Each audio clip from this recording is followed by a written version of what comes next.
हाँ जी, good afternoon everyone. चलिए, chapter number 6 का यूनिट नंबर 1 हमारा ऑलमोस्ट मेन पार्ट हो गया था। उसमें कुछ थ्योरी वाले टॉपिक्स हैं, मतलब जीडीपी के बारे में, वो हमें करने हैं। तो आज हम पहले क्या करेंगे, वो जीडीपी वाले क्वेश्चंस, जो थ्योरी वाले टॉपिक्स हैं, पहले वो निपटाएंगे। फिर कल मैंने आपको हमारी बुक में जितने भी क्वेश्चंस दे रखे थे जीडीपी वाले, वो सारे तो करा दिए थे।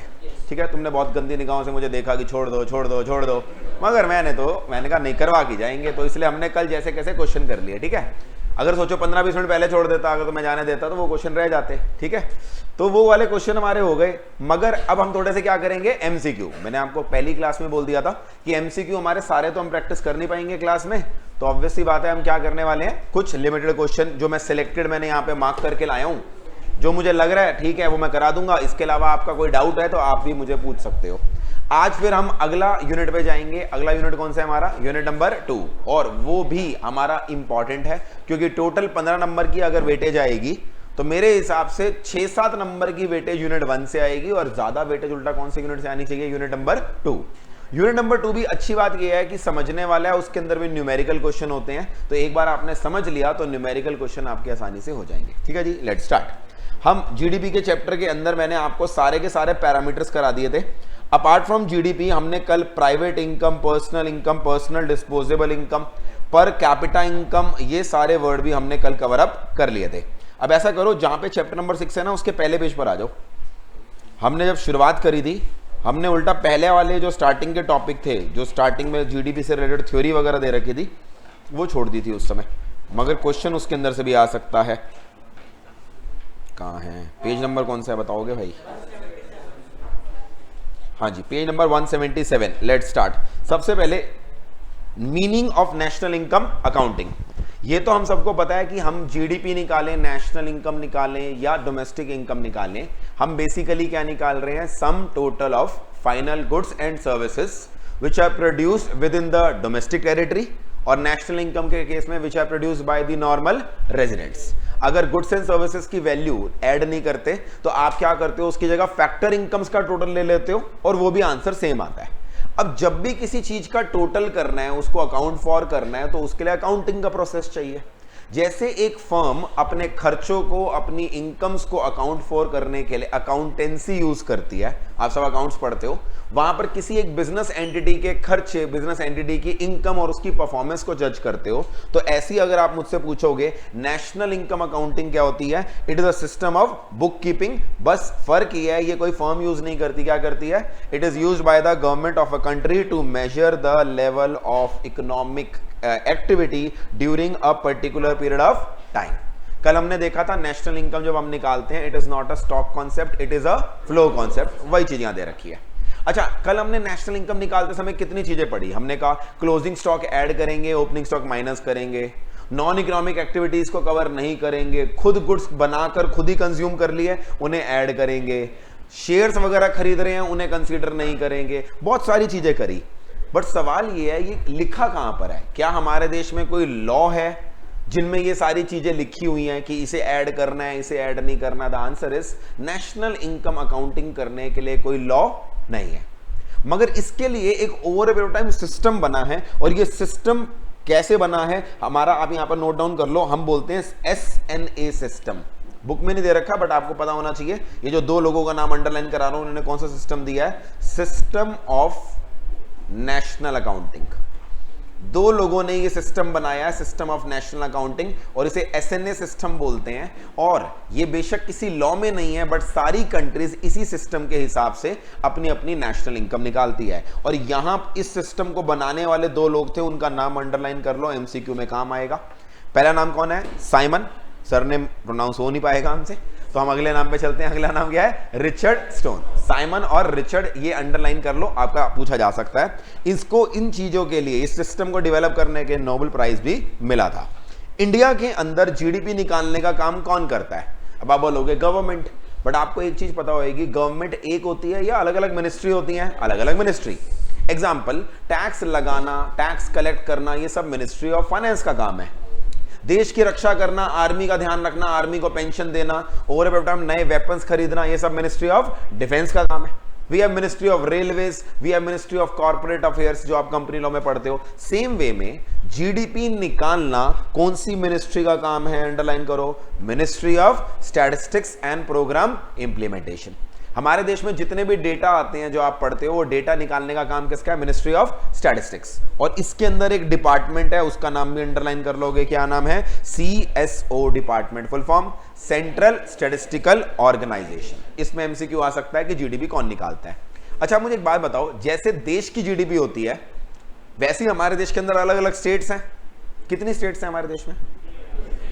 28 फुल स्टेट्स हैं, पहले 29 थी, बट अब जेएनके को स्टेट की जगह यूनियन टेरिटरी, 2 यूनियन टेरिटरी में डिवाइड कर दिया गया है। तो 28 स्टेट्स हैं हमारे यहां पर और 8 यूनियन टेरिटरी हैं हमारे देश के अंदर। 8 यूनियन टेरिटरी हैं। दमन एंड दीव और दादरा एंड नगर हवेली जो आप पढ़ते हो ना, बचपन में पढ़ी थी, उन्हें मर्ज करके एक ही बना दिया गया है। तो बचपन में पढ़ा होगा 29 स्टेट और 7 यूनियन टेरिटरी। अब 28 हो गई है, जेएनके बाहर हो गया वहां से स्टेट की कैटेगरी से, मगर 7 यूनियन टेरिटरी में 2 मर्ज हो गई, तो कितनी हो गई? 6। और जब जेएनके स्टेट से बाहर गया तो एक जेएनके की यूनियन टेरिटरी बन गई और एक लद्दाख की यूनियन टेरिटरी। तो 8 यूनियन टेरिटरी और कितनी है? 28 स्टेट। अब जैसे आपने इंडिया की जीडीपी निकाली, क्या हर स्टेट भी अपनी जीडीपी निकालता है? नहीं निकालता? यस, सेम तरीका करता है। बस इंडिया जब जीडीपी निकालता है तो वो इंडिया की डोमेस्टिक टेरिटरी लेता है, जबकि स्टेट जब अपनी जीडीपी निकालता है तो वो क्या लेता है? स्टेट की। तो जैसे पूरे देश की लिए रिस्पॉन्सिबल कौन है? CSO department. वैसी स्टेट लेवल पे भी आप अंडरलाइन कर लो कौन रिस्पॉन्सिबल है। हर स्टेट में होता है state directorate of economics and statistics. So these were certain theory things जो मैंने आपको अंडरलाइन करी, एमसीक्यू में पूछी जा सकती है। अब जब स्टेट जीडीपी की बात चल रही है ना, तो एक टॉपिक स्टेट जीडीपी का पहले वो कवर कर लेते हैं। आप 4-5 पेजेस नहीं, 4-5 नहीं, ज्यादा पेजेस ही होंगे। कल जो हम टॉपिक पढ़ रहे थे वो सारा क्रॉस करते हुए लास्ट में आ जाओ। जो तीनों मेथड्स पढ़ लिए थे ना, तीनों मेथड्स पढ़ने के बाद एक टॉपिक दे रखा है जो अभी मैंने बोला ना, उससे रिलेटेड टॉपिक का नाम है system of regional accounts in India. Page number है 198। हाँ जी, रीजनल अकाउंट्स अभी मैंने आपको बताया, जैसे आप पूरे देश की इकोनॉमी की एनडीपी जीडीपी निकालते हो, वैसे ही अगर आपको ढंग से प्लानिंग करनी है, क्या आपके पास हर स्टेट का, हर एरिया का भी डेटा होना चाहिए? नहीं होना चाहिए? यस। इसके लिए हम कौन से अकाउंट्स बनाते हैं? Regional accounts. तो हमारे देश में नेशनल अकाउंट्स भी बनते हैं और regional accounts. Regional accounts provide integrated database for innumerable transactions taking place in the regional economy. At present, all the states and all the union territories. State कितनी है? 28 और union territory कितनी है? 8. They compute their state income estimates and district level estimates. जैसे हम national level पे क्या बोलते हैं? NDP. NDP क्या होता है? Net domestic product. एनडीपी बोलते हैं ना, एनडीपी एट एफसी बोला था, डोमेस्टिक इनकम। यहां पर एनडीपी के अंदर बोलेंगे एनएसडीपी। एस वर्ड क्या आ गया? State, net state domestic product. It is the measure of all the goods and services which are produced in a state in a given period of time. और कल हमने एक टॉपिक पढ़ा था पर कैपिटा इनकम, याद आ रहा है? क्या करा था उसके अंदर? देश की जीडीपी ली थी और डिवाइड क्या कर दिया था? By the population of the country. तो वैसे ही मुझे बताओ, जैसे पर कैपिटा इनकम होती है, वैसे क्या होगा? Per capita state income. Per capita state income मतलब उस स्टेट की total net domestic income NSDP divide by उस पॉपुलेशन, उस स्टेट की पॉपुलेशन। इंडिया के अंदर जीडीपी के टर्म्स में, जीडीपी के टर्म्स में बोल रहा हूं, सबसे ऊपर स्टेट कौन सी है?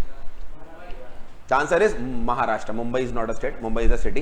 तो आंसर इज महाराष्ट्र। वो अलग बात है, महाराष्ट्र का मेजर काम कहां से निकल के आता है? पुणे से, मुंबई से, नागपुर से, 2-3 सिटीज हैं वहां से। बट महाराष्ट्र का सबसे ऊपर होने के 2 कारण है। पहली बात तो साइज देखो महाराष्ट्र का, और दूसरी चीज महाराष्ट्र के पास मुंबई भी है, महाराष्ट्र के पास पुणे भी है, महाराष्ट्र के पास नागपुर भी है, महाराष्ट्र के पास 1-2 और सिटी भी होंगी, औरंगाबाद है, वहां पर भी ठीक ठाक बिजनेस होता है, और भी 2-4 सिटीज होंगी वहां की मेजर।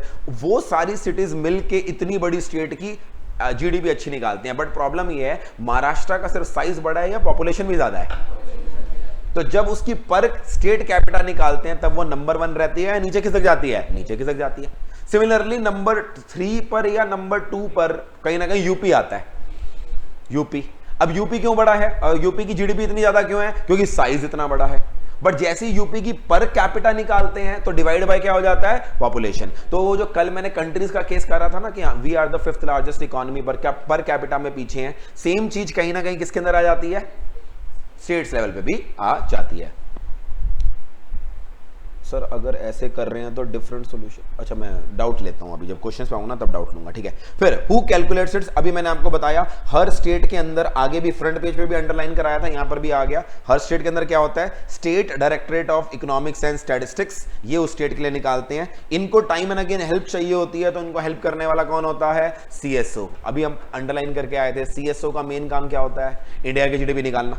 बट अगर किसी स्टेट को कोई चीज में हेल्प चाहिए तो क्या सीएसओ डिपार्टमेंट कर लेगा, यस। अब यहां पर एक एमसीक्यू आता है इस टॉपिक से, टॉपिक का नाम पढ़ो, क्या लिखा है, supra regional sectors. Supra regional sectors का मतलब क्या हुआ, देखो theoretically it is very easy to say कि इंडिया की हर स्टेट और यूनियन टेरिटरी की एनएसडीपी को ऐड कर दें तो इंडिया की एनडीपी आ जाएगी, सिंपल सी बात है, हर स्टेट के एनएसडीपी को ऐड कर दो तो। बट प्रॉब्लम ये है कुछ ऐसे सेक्टर होते हैं जो किसी भी एक स्टेट के नहीं होते, जो ऐसे सेक्टर होते हैं जो किसी भी एक स्टेट के नहीं होते हैं और अकॉर्डिंगली उन्हें किसी भी स्टेट की जीडीपी में, किसी भी स्टेट की एनएसडीपी में ऐड नहीं किया जा सकता, उन सेक्टर को क्या बोलते हैं, सप्रा रीजनल सेक्टर। एग्जाम्पल कौन कौन से दे रखे हैं, पहला एग्जाम्पल क्या है, रेलवेज। मुझे बताओ रेलवेज का काम ही देश को कनेक्ट करना है। क्या ट्रेन, एक ट्रेन बिहार से चली, यूपी से होती हुई दिल्ली पहुंची, दिल्ली से होती हुई हरियाणा चली गई, हरियाणा से होते हुए आगे राजस्थान चली गई, क्या उस ट्रेन के अंदर जो गुड्स एंड सर्विस है या जो ट्रेन की खुद की सर्विस है, कोई भी एक स्टेट अपनी एनएसडीपी में डाल पाएगी, नहीं डाल पाएगी, नहीं। ऐसे एरियाज को क्या बोलते हैं, सप्रा रीजनल सेक्टर्स। अगला क्या है, कम्युनिकेशन। आप डेली बेसिस पे कॉल करते हो, कोई कॉल हरियाणा करते हो, कोई कॉल यूपी करते हो, कोई कॉल महाराष्ट्र करते हो, किसी एक स्टेट में करना पॉसिबल नहीं है। फिर क्या है, बैंकिंग एंड इंश्योरेंस। फिर क्या है, सेंट्रल गवर्नमेंट की administration, they cut across state boundaries and they can not be assigned to any one state, accordingly they are called supra regional sector. Sir सवाल ये है, अगर सप्रा रीजनल सेक्टर किसी भी स्टेट के अंदर नहीं डाले जा सकते तो सर फिर तो दिक्कत है, हर स्टेट की एनएसडीपी को ऐड कर दिया जाए तो जीडीपी तो आएगी नहीं हमारी देश की। तो क्या किया जाता है, जैसे एक बिजनेस में कुछ कॉमन कॉस्ट होती है, तो हम उस कॉमन कॉस्ट को, इनडायरेक्ट कॉस्ट को क्या करते हैं, हर प्रोडक्ट पे किसी बेसिस पे बांट देते हैं। जब आगे जाके आप पढ़ोगे, कुछ डायरेक्ट कॉस्ट होती है और कुछ क्या होती है, इनडायरेक्ट कॉस्ट। आप अपनी इंटरमीडिएट में पढ़ोगे, डायरेक्ट कॉस्ट वो ही जो क्लियरली मुझे दिख रही है, और जो इनडायरेक्ट कॉस्ट है वो आप अपने सारे प्रोडक्ट में, अपने सारे डिपार्टमेंट में बांट दोगे। Similarly what is the treatment of supra regional, आखिरी लाइन में क्या बोला हमने, these estimates are compiled for the entire economy. पूरी इकोनॉमी के लिए सप्रा रीजनल की वैल्यू को कैलकुलेट कर लो and then it is allocated to the states on the basis of relevant indicators. मतलब कोई ना कोई यार्डस्टिक होगा, that yardstick can be population, that yardstick can be area, that yardstick can B उस state की otherwise GDP क्या है, कोई ना कोई एक तरीका लेकर मैं उसको सारी स्टेट में बांट दूंगा। तो ले देकर क्या सप्रा रीजनल भी कहीं ना कहीं स्टेट की एनएसडीपी में कैलकुलेट हो जाएगा या नहीं हो जाएगा, यस। बट वो किसी एक स्टेट का पूरी तरह से नहीं है, वो इकोनॉमी के लेवल पे कैलकुलेट हुआ और फिर सारे स्टेट्स के अंदर हमने क्या कर दिया, बांट दिया। मैंने देखा पिछली एक दो बार से सप्रा रीजनल से रिलेटेड क्वेश्चन आ रहा था, इसलिए मैंने आपको डिटेल में एक्सप्लेन कर दिया। चलिए वापस आ जाइए पहले पेज पे जहां पर हम थे, ये तो बीच में मैं पढ़ाने आ गया था। पहले पेज पे ये सब थ्योरी वाले क्वेश्चन कराने के बाद एक टॉपिक और दे रखा है, टॉपिक का नाम क्या है, what is the usefulness of national income estimate.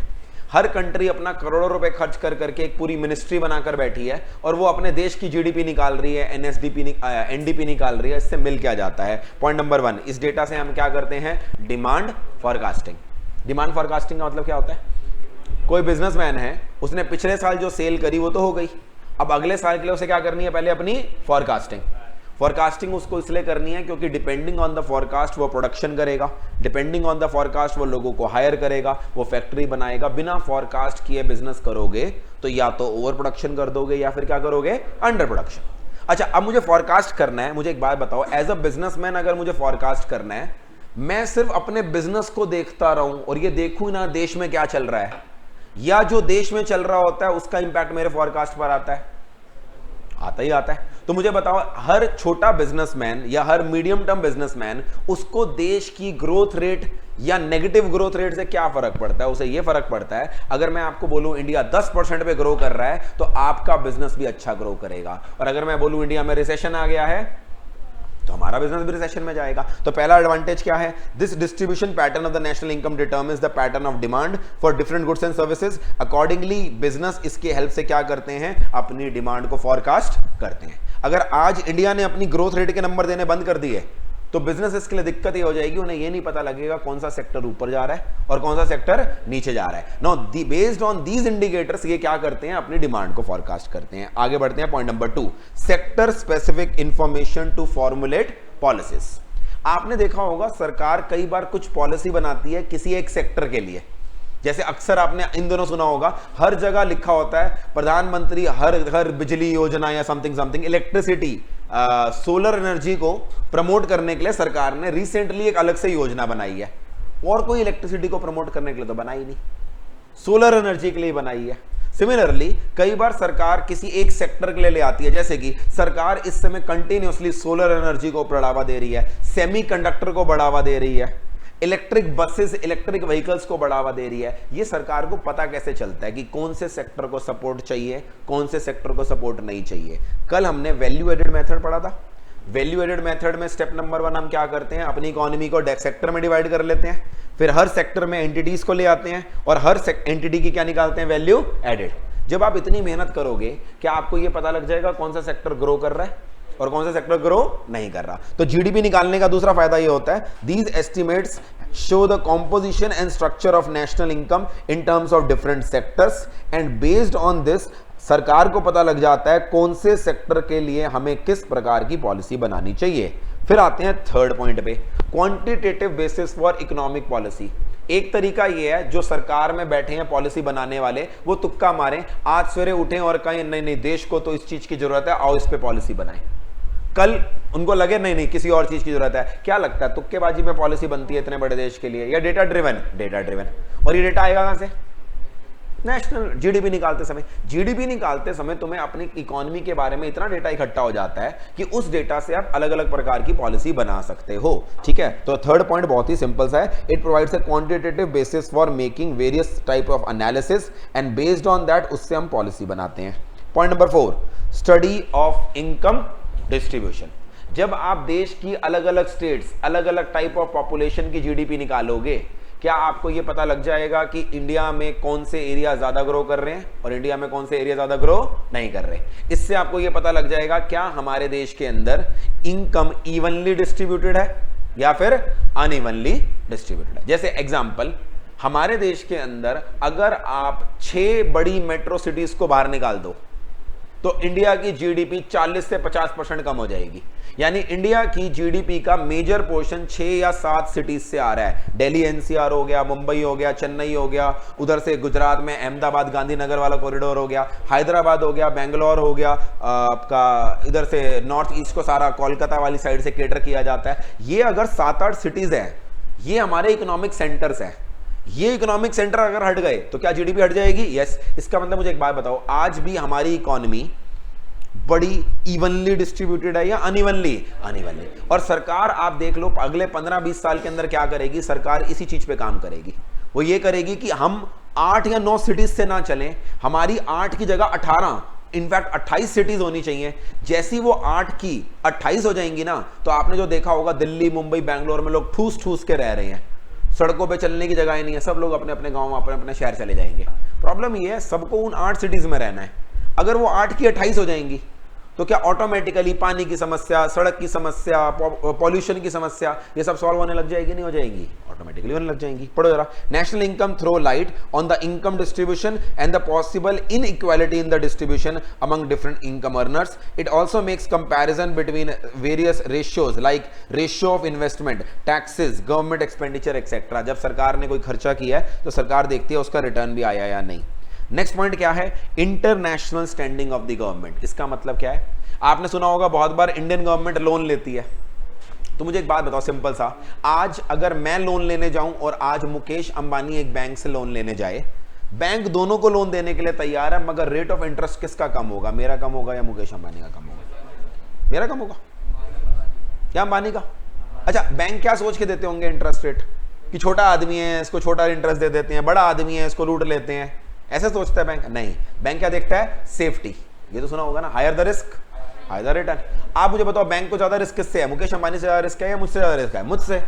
Mukesh Ambani की ज्यादा क्रेडिट वर्दीनेस है, वो ज्यादा अमीर आदमी है, उसकी रीपेमेंट कैपेबिलिटी अच्छी है, तो वहां रिस्क कम है। रिस्क कम है तो बैंक उसको कम रेट ऑफ इंटरेस्ट पे भी लोन दे देगा। मगर मैं रिस्की इंसान हूं उसके मुकाबले, मैं भाग गया तो इसलिए बैंक मेरे रिस्क को ध्यान में रखते हुए मेरा इंटरेस्ट रेट क्या होगा, ज्यादा। अब आपको अगर ये बात समझ में आ गई तो मुझे बताओ, जब इंडियन गवर्नमेंट लोन लेने जाएगी और जब श्रीलंका की गवर्नमेंट लोन लेने जाएगी तो रेट ऑफ इंटरेस्ट कम किसको मिलेगा, इंडिया को या श्रीलंका को, इंडिया को। तो जीडीपी एक बहुत इंपॉर्टेंट यार्डस्टिक इसलिए भी है क्योंकि जब किसी कंट्री को लोन लेने जाना पड़ता है तो उसे, जैसे एक इंसान अपनी दौलत दिखाता है तो एक कंट्री अपनी क्या दिखाती है, GDP. The international comparison in terms of income and living standard determine the eligibility of loan and other funds, and this is also possible with the help of GDP. आखिरी पॉइंट हमारा क्या है, policy for growth and inflation. आगे जाकर मैं आपको अगले chapter में समझाऊंगा, ग्रोथ और इन्फ्लेशन एक साथ चलते हैं। जिस देश के अंदर इकोनॉमिक ग्रोथ आ रही है उस देश के अंदर महंगाई होगी ही होगी। अगर India is a developing country तो आप मान के चलो इंडिया के अंदर अप्रोक्सीमेटली 3 से 4% की इन्फ्लेशन तो नॉर्मली है ही है, क्योंकि इंडिया की ग्रोथ रेट 6-7% है तो इन्फ्लेशन भी होगी। इसको प्रूव करूंगा मैं अगली 2-3 क्लासेस में, मैं उस पर नहीं जा रहा। अब इस वजह से ना एक देश के सामने समस्या आ जाती है। समस्या ये आती है, इन्फ्लेशन ज्यादा बढ़ जाए तो दिक्कत है क्योंकि लोगों के लिए अनअफोर्डेबल हो जाएगा, बट इन्फ्लेशन बहुत ज्यादा गिर जाए तो उसकी वजह से ग्रोथ रेट भी क्या होने लग जाती है, गिरने लग जाती है। तो आपको दोनों में क्या मेंटेन करना पड़ेगा, एक बैलेंस। इतनी ज्यादा इन्फ्लेशन मत होने दो कि लोगों के लिए अनअफोर्डेबल हो जाए, और इतनी कम भी इन्फ्लेशन मत होने दो कि उसकी वजह से बूम की जगह क्या आ जाए, रिसेशन आ जाए। तो इस चीज को, बैलेंस को मेंटेन करने के लिए ना सरकार को एक्यूरेट डेटा चाहिए। सरकार हर क्वार्टर के बेसिस पे एनालाइज करती है। जब सरकार को लगता है ग्रोथ ज्यादा हो रही है तो सरकार स्लो डाउन करती है उसे, नहीं तो इन्फ्लेशन बढ़ जाएगी। और जब सरकार को लगता है ग्रोथ बहुत स्लो हो रही है तो सरकार कहती है इन्फ्लेशन होने दे थोड़ी सी, किसी तरह से इसको और फास्ट करिए। बिल्कुल वैसे है जैसे अब गाड़ी या बाइक चलाते हो, जब सड़क खाली होती है आप स्पीड बढ़ा लेते हो, आप कहते हो जल्दी कवर करें, और जैसी भीड़ आ जाती है या स्पीड ब्रेकर आता है आप अपनी स्पीड क्या कर लेते हो, धीरे। कोई भी इंसान कंटिन्यूसली धीरे नहीं चला सकता, कोई भी इंसान कंटिन्यूसली फास्ट नहीं चला सकता।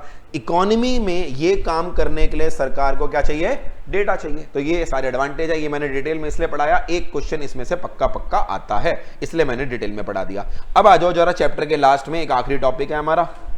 ये सारे बीच के टॉपिक हमने पढ़ लिए थे, आखिरी टॉपिक आपको जो देखने के लिए मिलेगा वो कौन सा टॉपिक है, पेज नंबर 198 से स्टार्ट हो रहा है। टॉपिक का नाम क्या है, अभी मैंने आपको क्या बताया, what is the usefulness of GDP. आखिरी टॉपिक क्या है, what are the limitations. Limitations का मतलब होता है, माना एक कंट्री की जीडीपी, एनडीपी, एनएनपी जो भी बोलना चाहते हो, माना वो बहुत सारी इंफॉर्मेशन देगा, माना वो डिमांड फॉरकास्टिंग में हेल्प करेगा, माना वो इनकम डिस्पैरिटी पता करने में हेल्प करेगा, मगर एक इनकम की एक देश की जीडीपी निकालने के बाद आप उसके बारे में पूरी तरह से कंक्लूजन नहीं निकाल सकते।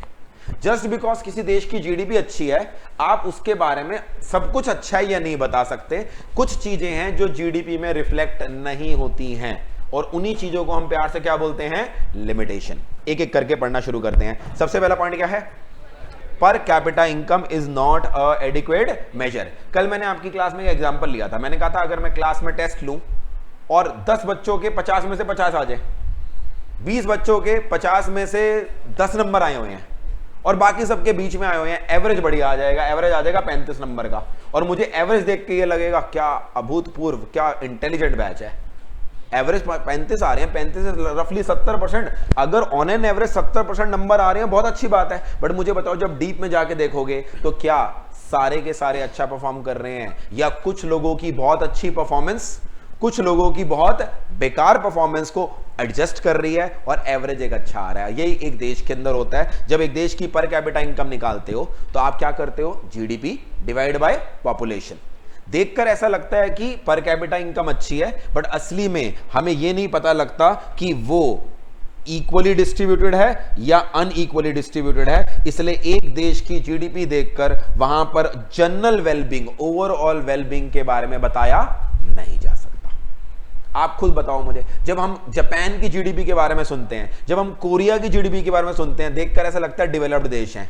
आप थोड़ा कोरिया पे और रिसर्च करो, जो इंडिया में समस्याएं हैं ना, अमीर बहुत अमीर है, गरीब बहुत गरीब है, सेम टू सेम समस्याएं सारी कोरिया में है। जैसे हमारे यहां मुंबई में होता है ना, एक 35 फ्लोर की बिल्डिंग है, साथ में उसके चौल है, सेम चीज कोरिया में है। ऊपर चल जा रहा होगा एक बहुत बढ़िया ब्रिज, ऊपर जा रहा है एक आलीशान फ्लाईओवर, देख के ऐसा लगेगा क्या देश है, और उसी फ्लाईओवर के नीचे एक बस्ती, एक झुग्गी होगी। बस उन्होंने समझदारी ये क्या करी है, उनको छुपाने के लिए क्या कर दिया है, फ्लाईओवर के नीचे बना दिया, ताकि आप एक दिन के लिए कोरिया घूमने जाओ, सियोल घूमने जाओ, आपको वो झुग्गियां दिखेंगी नहीं। बट वो प्रॉब्लम हर जगह है, और वो problem please take care per capita income में नहीं दिखती, क्योंकि बहुत अमीर लोगों की इनकम बहुत गरीब लोगों की इनकम को एवरेज आउट कर देती हैं। Point number 2, it is only quantitative and not qualitative.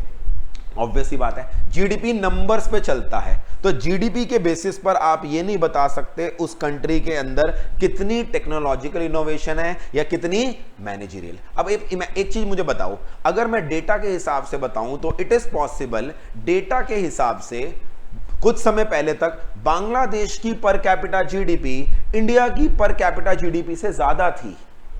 Bangladesh जिसको हमने ही आजाद कराया 1971 में, उसकी पर कैपिटा जीडीपी हमसे क्या थी, ज्यादा। अच्छा, ऑन पेपर कोई क्या बोलेगा, Bangladesh is more developed than India. But मुझे बताओ इन टर्म्स ऑफ टेक्नोलॉजी, आप इंडिया में देखते ही हो 10 मिनट में ऑर्डर करते हो, कुछ डिलीवर हो जाता है, हर जगह स्कैन कोड करते हो, आपके सारे डॉक्यूमेंट्स आप ऑनलाइन सेव करते हो, रेटिना स्कैन से आपका हो जाता है सारा कुछ, ओटीपी हो जाता है, सिम कार्ड लेने जाओ थंब प्रिंट लगाते हो, सिम कार्ड मिल जाता है। ये सब टेक्नोलॉजी है या नहीं है? क्या ये सारी चीजें आपको बांग्लादेश में मिलेंगी? नहीं। इसलिए मैं कह रहा हूं किसी देश की जीडीपी सिर्फ वहां का क्वांटिटेटिव तरीका बताती है, वहां का क्वालिटेटिव रहन सहन नहीं बताती है। और इसी से कनेक्टेड फोर्थ पॉइंट है, बिल्कुल सेम ही है मेरे हिसाब से, तो मर्ज भी कर सकते हैं। फोर्थ पॉइंट क्या है? Non economic factors are ignored. एक देश की जीडीपी अच्छी है, इसका मतलब वहां के लोग समझदार होंगे, वहां के लोग लॉजिकल बातें करेंगे, वहां के लोग पढ़े लिखे डिसीजन लेंगे, या अमीर लोग बेवकूफ भी हो सकते हैं, बेवकूफ भी हो सकते हैं। इसका मतलब आप एक कंट्री के लोगों की हेल्थ, एक कंट्री के लोगों की एजुकेशन लेवल, एक कंट्री के लोगों की पॉलिटिकल पार्टिसिपेशन उसकी जीडीपी से जज नहीं कर सकते। आप खुद एग्जांपल देख लो, दुनिया में सबसे ऊपर 2 कंट्रीज कौन कौन सी हैं? यूएस और चाइना। क्या चाइना में रहकर आपको वो डेमोक्रेटिक राइट्स, वो फंडामेंटल राइट्स कभी भी मिलेंगे जो इंडिया में रहकर हैं? नहीं। तो आप मुझे एक बात बताओ, जस्ट बिकॉज चाइना हमसे 6 गुना ज्यादा बड़ी जीडीपी है और पर कैपिटा में तो 10 गुना हमसे ज्यादा है, क्या हम ये बोल सकते हैं वहां पर हर चीज अच्छी होएगी? आंसर इज वहां पर हर चीज अच्छी नहीं होएगी, बिकॉज जीडीपी के अंदर इकोनॉमिक फैक्टर्स आते हैं, नॉन इकोनॉमिक फैक्टर नहीं आते। और इसी के अंदर एक पॉइंट और है, loss of leisure time. Leisure time क्या भला होती है? लेजर टाइम वो होता है जो एक कंट्री की पॉपुलेशन टाइम पास पर, मौज मस्ती पे खर्च करती है। और ये आप सबको पता है, एक देश की पॉपुलेशन अगर ओवरबर्डन्ड होएगी, ओवरवर्क्ड होएगी, क्या लॉन्ग रन के अंदर उसकी जीडीपी पे भी असर पड़ेगा? नहीं पड़ेगा? यस। तो क्या आप देश में कितने घंटे काम कर रहे हो ये जीडीपी से पता लगेगा? नहीं लगेगा? नहीं। Let me tell you, Indians are the most overworked people in the world, and उसके बावजूद हमारे यहाँ के जो बिजनेस लीडर हैं, नारायण मूर्ति जैसे या एलएनटी के जो चेयरमैन है उनके जैसे, वो कह रहे हैं तुम कम काम कर रहे हो, तुम्हें और काम करना चाहिए, तुम्हें एक हफ्ते के अंदर 90 घंटे काम करना चाहिए, तुम्हें एक हफ्ते के अंदर 100 घंटे काम करना चाहिए। तो आप मुझे एक बात बताओ, मैं मानता हूं 100 घंटे काम करके अगर देश के सारे लोग 100 घंटे काम करने लग जाएं, देश की जीडीपी बढ़ भी जाएगी, बट 100 घंटे हर हफ्ते एक बंदा काम करे जा रहा है और कंटिन्यूसली करे जा रहा है, क्या उसका हैप्पीनेस लेवल, उसका सेटिस्फेक्शन लेवल उतना होगा या कम हो जाएगा? कम। आधे बच्चे कह रहे हैं सर 100 घंटे हमें लगा हफ्ते की बात, हम तो 100 घंटे देश पूरे साल की बात कर रहे थे।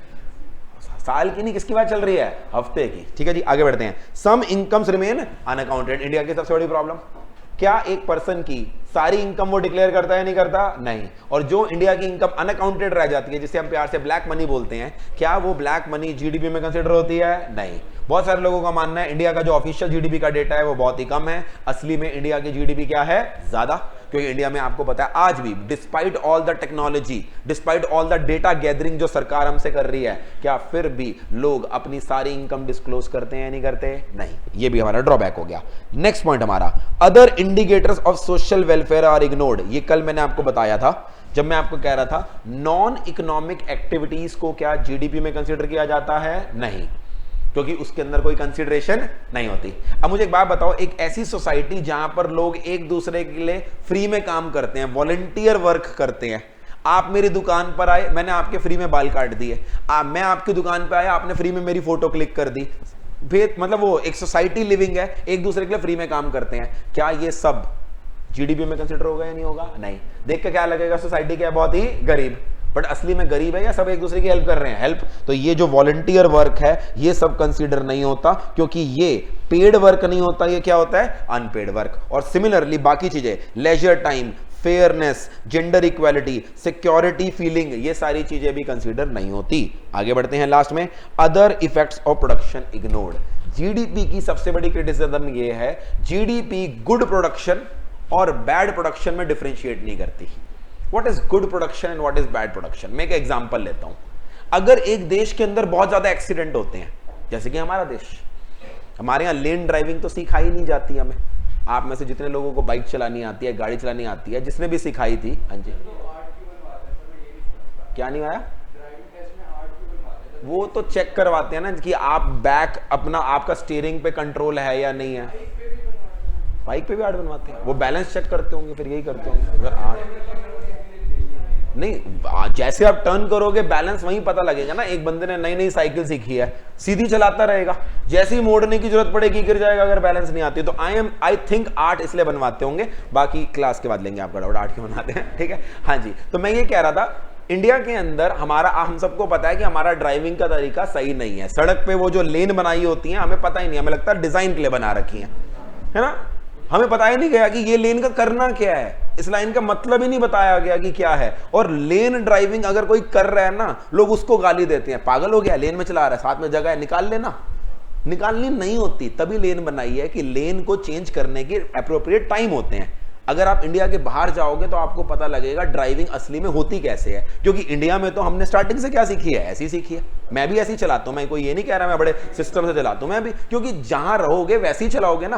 आप किसी बाहर वाली कंट्री में चला के देखो, ऐसे धड़ाम चलान दे देंगे। दुबई में तो गलती से मत चलाना, जितने की तुम्हारी पूरी ट्रिप है ना उससे 2 गुना का तो चलान दे देंगे तुम्हें। वहां पर 1.5 लाख रुपए के चलान काटते हैं वहां पर, वो 1.5-2 लाख रुपए के चलान। अब मुझे एक बात बताओ, इंडिया में ड्राइविंग की सेंस नहीं है लोगों को, इसलिए एक्सीडेंट भी सबसे ज्यादा यहां पर होते हैं। एक्सीडेंट होते हैं तो हॉस्पिटलाइजेशन का खर्चा होता है और गाड़ी का रिपेयर होता है। मुझे बताओ ये जीडीपी के लिए बुरा है या अच्छा है? और करो एक्सीडेंट, गाड़ी टूटेगी तभी तो नहीं खरीदोगे, खुद टूटोगे जाके हॉस्पिटल में कराओगे। जीडीपी के लिए तो अच्छा है, बट मुझे बताओ ये गुड प्रोडक्शन है या बैड प्रोडक्शन है? सिमिलरली एक देश के अंदर बहुत ज्यादा क्राइम है, सरकार को पुलिस पे बहुत ज्यादा खर्च करना पड़ता है। और अगर आपको कल याद हो एक्सपेंडिचर मेथड में हमने पढ़ा था, गवर्नमेंट कंजम्पशन एक्सपेंडिचर भी ऐड होता है या नहीं होता? यस। तो देश में बहुत ज्यादा आर्मी पे खर्चा करना पड़ रहा है, पुलिस पे, क्योंकि हमें एक्सटर्नल थ्रेट भी है और इंटरनल थ्रेट भी है। तो मुझे बताओ जीडीपी कम होगी या बढ़ेगी?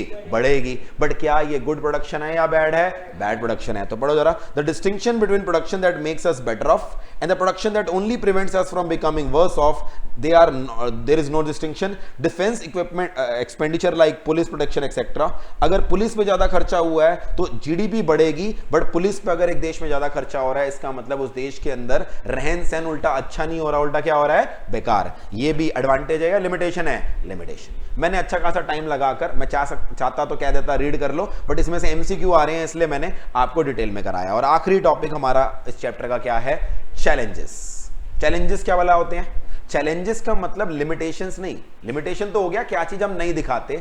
चैलेंजेस का मतलब जो डेटा हमें क्वेश्चन में ऐसे पका पकाया दिया होता है और हम सिर्फ ऐड या लेस करके आंसर निकाल देते हैं, क्या रियल लाइफ में वो डेटा सारा सरकार के पास पका पकाया तैयार होता है या सरकार को इकट्ठा करना पड़ता है? इकट्ठा।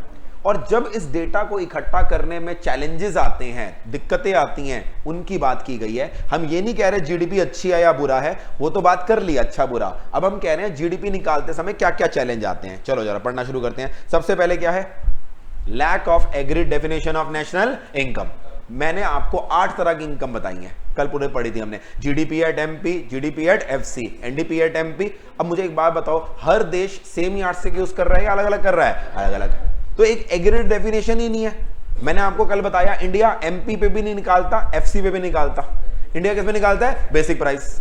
और मैं कह रहा हूं अगर, मुझे नहीं पता चाइना के बारे में, अगर चाइना फैक्टर कॉस्ट पे निकालता है तो क्या इंडिया और चाइना कंपेरेबल हो गए या एडजस्ट करना पड़ेगा? एडजस्ट। तो पहली प्रॉब्लम तो ये हो गई कि हर कंट्री का यार्डस्टिक अलग है। Secondly, accurate distinction between final and intermediate.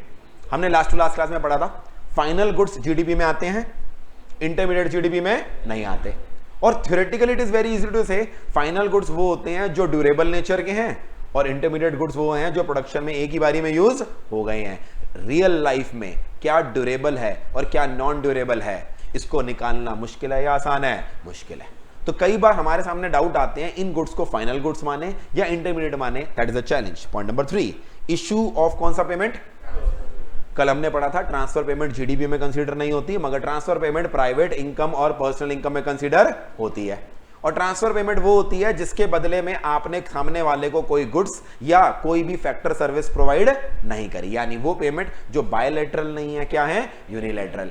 Real life में पता करना मुश्किल है या आसान है? मुश्किल है।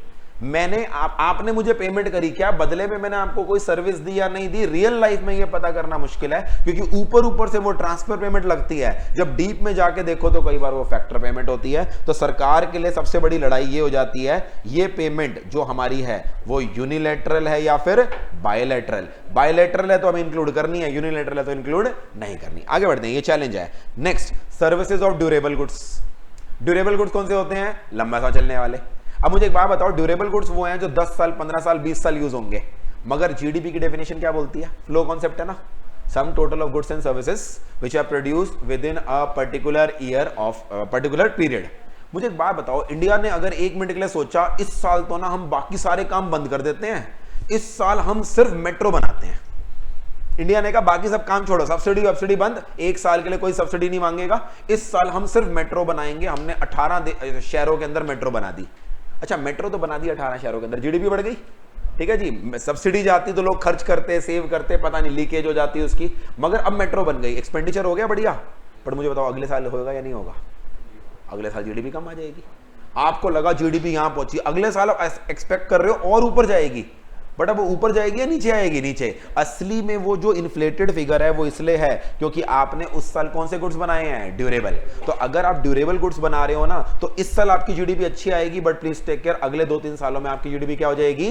डाउन हो जाएगी। आगे बढ़ते हैं, point number E, difficulty of incorporating कौन सी?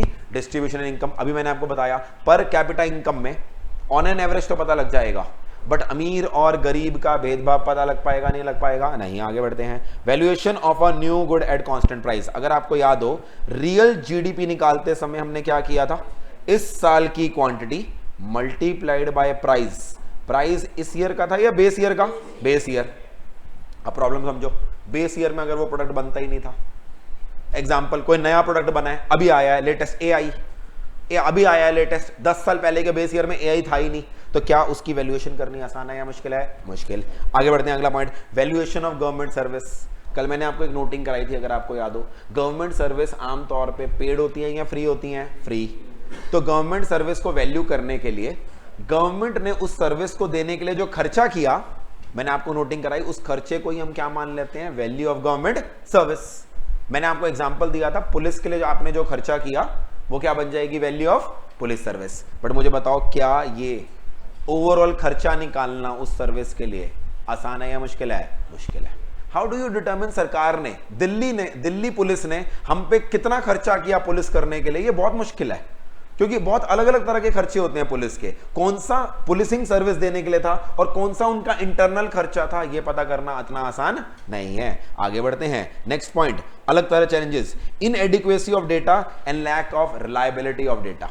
बहुत सारी कंट्रीज में पता क्या होता है जीडीपी निकालने के लिए? उस देश की, जैसे हमारे देश में आरओसी है, हर देश में कोई ना कोई अथॉरिटी होगी, और आपने एक चीज शायद पढ़ी हो या आगे पढ़ोगे, हर कंपनी को एनुअली अपनी फाइनेंशियल स्टेटमेंट्स कहां पे सबमिट करनी पड़ती है? आरओसी।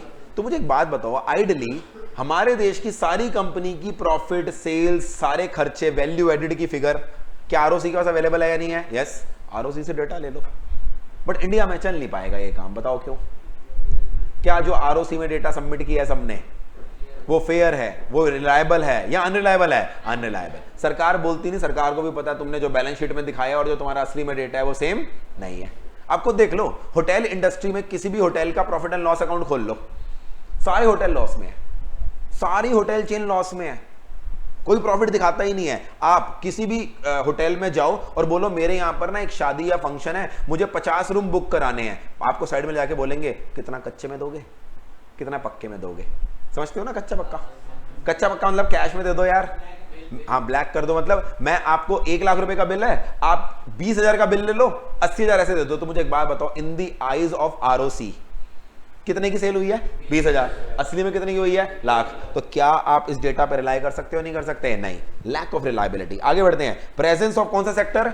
Non monetise. अभी मैंने बताया वॉलंटियर वर्क जो है वो नॉन मोनेटाइज्ड है हमारे देश के अंदर। क्या उस केस के अंदर जब कोई उसका पैसा ही चार्ज नहीं किया जा रहा, क्या उसके अंदर कवर होगा या नहीं होगा? नहीं। आगे बढ़ते हैं। प्रोडक्शन फॉर, बहुत आसान है ये बोलना कि ओन प्रोडक्शन अगर खुद कंज्यूम कर ली तो वो जीडीपी में आ जाएगा। थ्योरेटिकली बहुत अच्छा लगता है सुनने में कि खुद प्रोडक्शन करके खुद यूज कर ली, तो हमने कल पढ़ा उसे जीडीपी में लेंगे।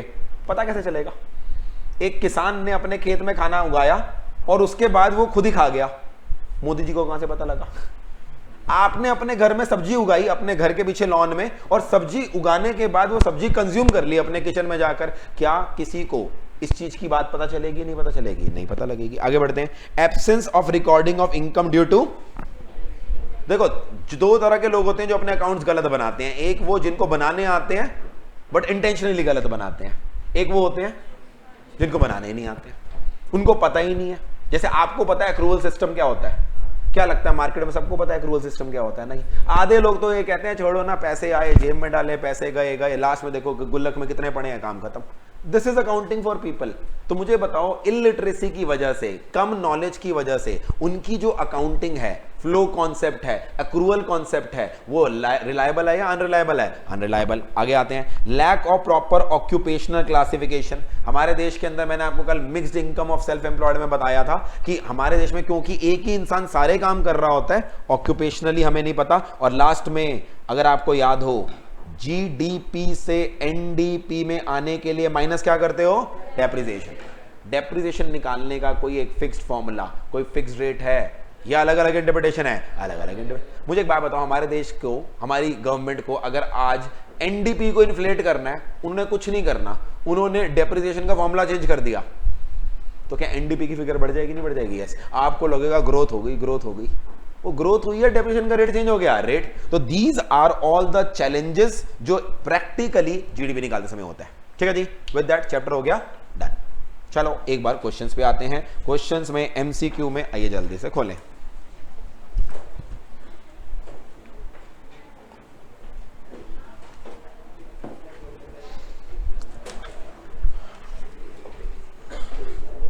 पहले आईसीएस स्टडी मेट के करते हैं 2-4 question.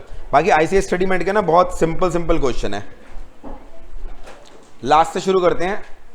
Question number 15, page number ना यार मेरे पास बुक कौन सी, 124 है आपकी बुक में भी देखना। 124 है ना मेरे पास नहीं, क्योंकि ये पता नहीं कौन सी फाइल खोल दी है मेरे यहाँ इन्होंने लैपटॉप में। हाँ जी पढ़ो जरा। Question number 15, which of the following is added to the national income while calculating personal income? Formula याद है? भूल गए हो? कल हमने, अच्छा कल मैं नोटिंग भेजना भूल गया आपको, और मजे की बात है किसी ने मांगी भी नहीं। चलो मैं आज भी, मैं क्या सोच रहा हूँ, क्योंकि मैं रोज रोज व्हाट्सएप में डालूंगा ना, तो जिन बच्चों ने लेट ज्वाइन करेंगे फिर वो मांगते रहेंगे, क्योंकि व्हाट्सएप ग्रुप में जो वो लेट ऐड होंगे तो उन्हें दिखेगा नहीं। तो what I am trying to thinking of doing is, मैं गूगल ड्राइव का लिंक बना देता हूँ और उस लिंक को व्हाट्सएप ग्रुप की डिस्क्रिप्शन बॉक्स में डाल दूंगा। ठीक है, तो तुम्हें तो बता ही रहा हूं, जो बच्चे बाद में देख रहे हैं उनको भी बता देता हूं। अगर कोई भी बच्चा व्हाट्सएप ग्रुप में बाद में ऐड होता है तो आपको व्हाट्सएप ग्रुप की डिस्क्रिप्शन में जाकर वो जीडी का लिंक मिल जाएगा। जो भी नोट्स मुझे शेयर करने हैं, क्वेश्चंस शेयर करने हैं, कल को कुछ भी शेयर करना है, वो मैं कहां पे अपलोड कर दूंगा? ड्राइव के लिंक में। तो अगर कोई बच्चा पहले ज्वाइन करता है, बाद में ज्वाइन करता है, जो भी डॉक्यूमेंट्स पहले शेयर हुए हैं उसे सारे मिल जाएंगे। अगर मैं व्हाट्सएप ग्रुप में शेयर करूंगा तो प्रॉब्लम ये होगी कि नए बच्चे को वो नहीं दिखेंगे, तो वो मैं कल वाले नोट्स शेयर कर दूंगा। आगे बढ़ते हैं। अच्छा, कल हमने पढ़ा था personal income is a received concept, national income is a earned concept. तो पर्सनल इनकम निकालते समय हमने ऐड करी थी, यहां पर देखो सिर्फ ऐड की बात चल रही है, ऐड करी थी वो इनकम्स जो रिसीव तो हुई हैं बट अर्न हमने नहीं करी, और इनको प्यार से क्या बोलते हैं? Transfer payment. तो transfer payment, undistributed profit, transfer payment made to foreigner, mixed income of self employed. एक एक करके सोचते हैं। Mixed income of self employed, क्या ये नेशनल इनकम में जोड़ना है या ऑलरेडी एडेड होगा? ऑलरेडी, तो ये तो ऑलरेडी एडेड है। नेट ट्रांसफर पेमेंट, मगर फ्रॉम फॉरेनर्स ने लिखा, क्या लिखा है? To foreigners. तो अगर आपको याद हो, हम net foreign payment from abroad लेते थे, जिसमें transfer income from abroad minus transfer income to abroad, तो ये प्लस हो रहा है या माइनस हो रहा है, माइनस, ठीक है, तो ये भी गलत हो गया। अनडिस्ट्रीब्यूटेड प्रॉफिट, ये ऐड होगा या लेस होगा, लेस, हम लेस करते हैं वो इनकम जो अर्न हुई है बट रिसीव नहीं, ये भी माइनस होता है, इसलिए ये भी गलत है। तो आंसर क्या हो जाएगा, ट्रांसफर पेमेंट टू इंडिविजुअल, ये हमारा ऐड हो जाएगा। आंसर हो गया पॉइंट नंबर ए। आगे बढ़ते हैं, क्वेश्चन नंबर 13 इसी से रिलेटेड है। विच of the following is an example of transfer payment, इनमें से कौन सी चीज ट्रांसफर पेमेंट है, बताते जाओ जल्दी से। पहला क्या है, old age pension and family pension, free में मिलती है नहीं मिलती, यस, आंसर हो गया yes. Scholarship given to deserving decent student, free में मिलती है, yes. Compensation for loss of property due to flood, yes, answer क्या हो जाएगा, all of the above. Question number 14, mixed income of self employed means, बिना option पढ़े बताओ। Mixed income का मतलब वो इनकम जो ना तो प्योरली रेंट है, ना ही प्योरली सैलरी है, ना ही प्योरली इंटरेस्ट है, प्रोफेशनल्स की। तो पढ़ो, net profit received by self employed people, outside wages received by self-employed people, combined factor payment which are not distinguishable, wages due to non-economic activity। Best answer कौन सा है, combined factor payment which are not distinguishable।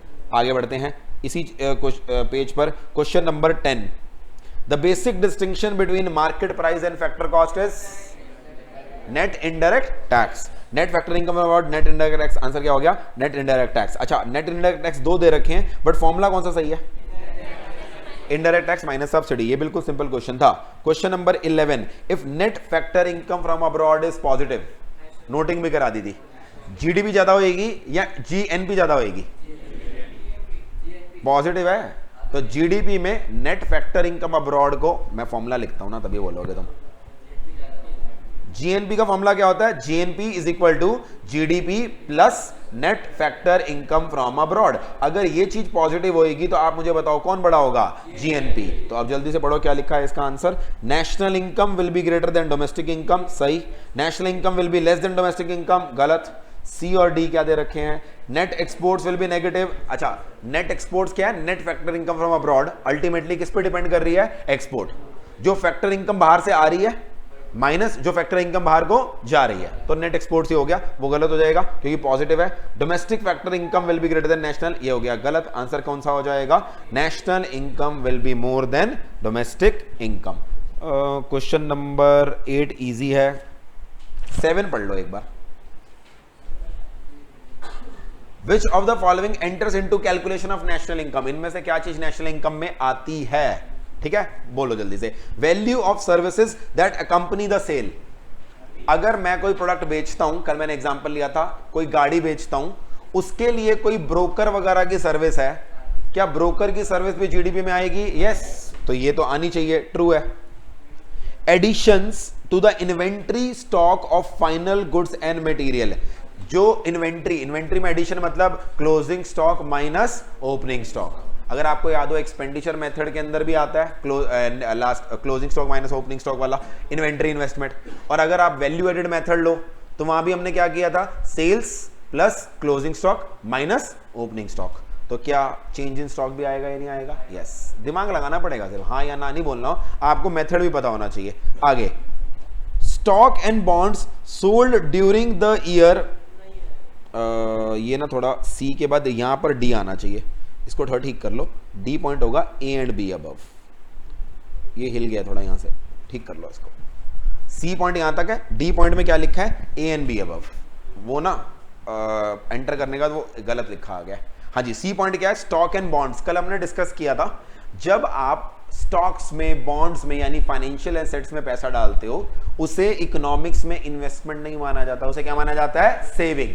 वो तो उल्टा हमारी circular flow of income में add हो रहा है या लीकेज हो रही है, लीकेज, तो ये गलत है, ये फॉल्स है। तो हमारा बेस्ट आंसर क्या हो गया, ए एंड बी अबव, ठीक है जी। और 2 इजी है, 3 इजी है,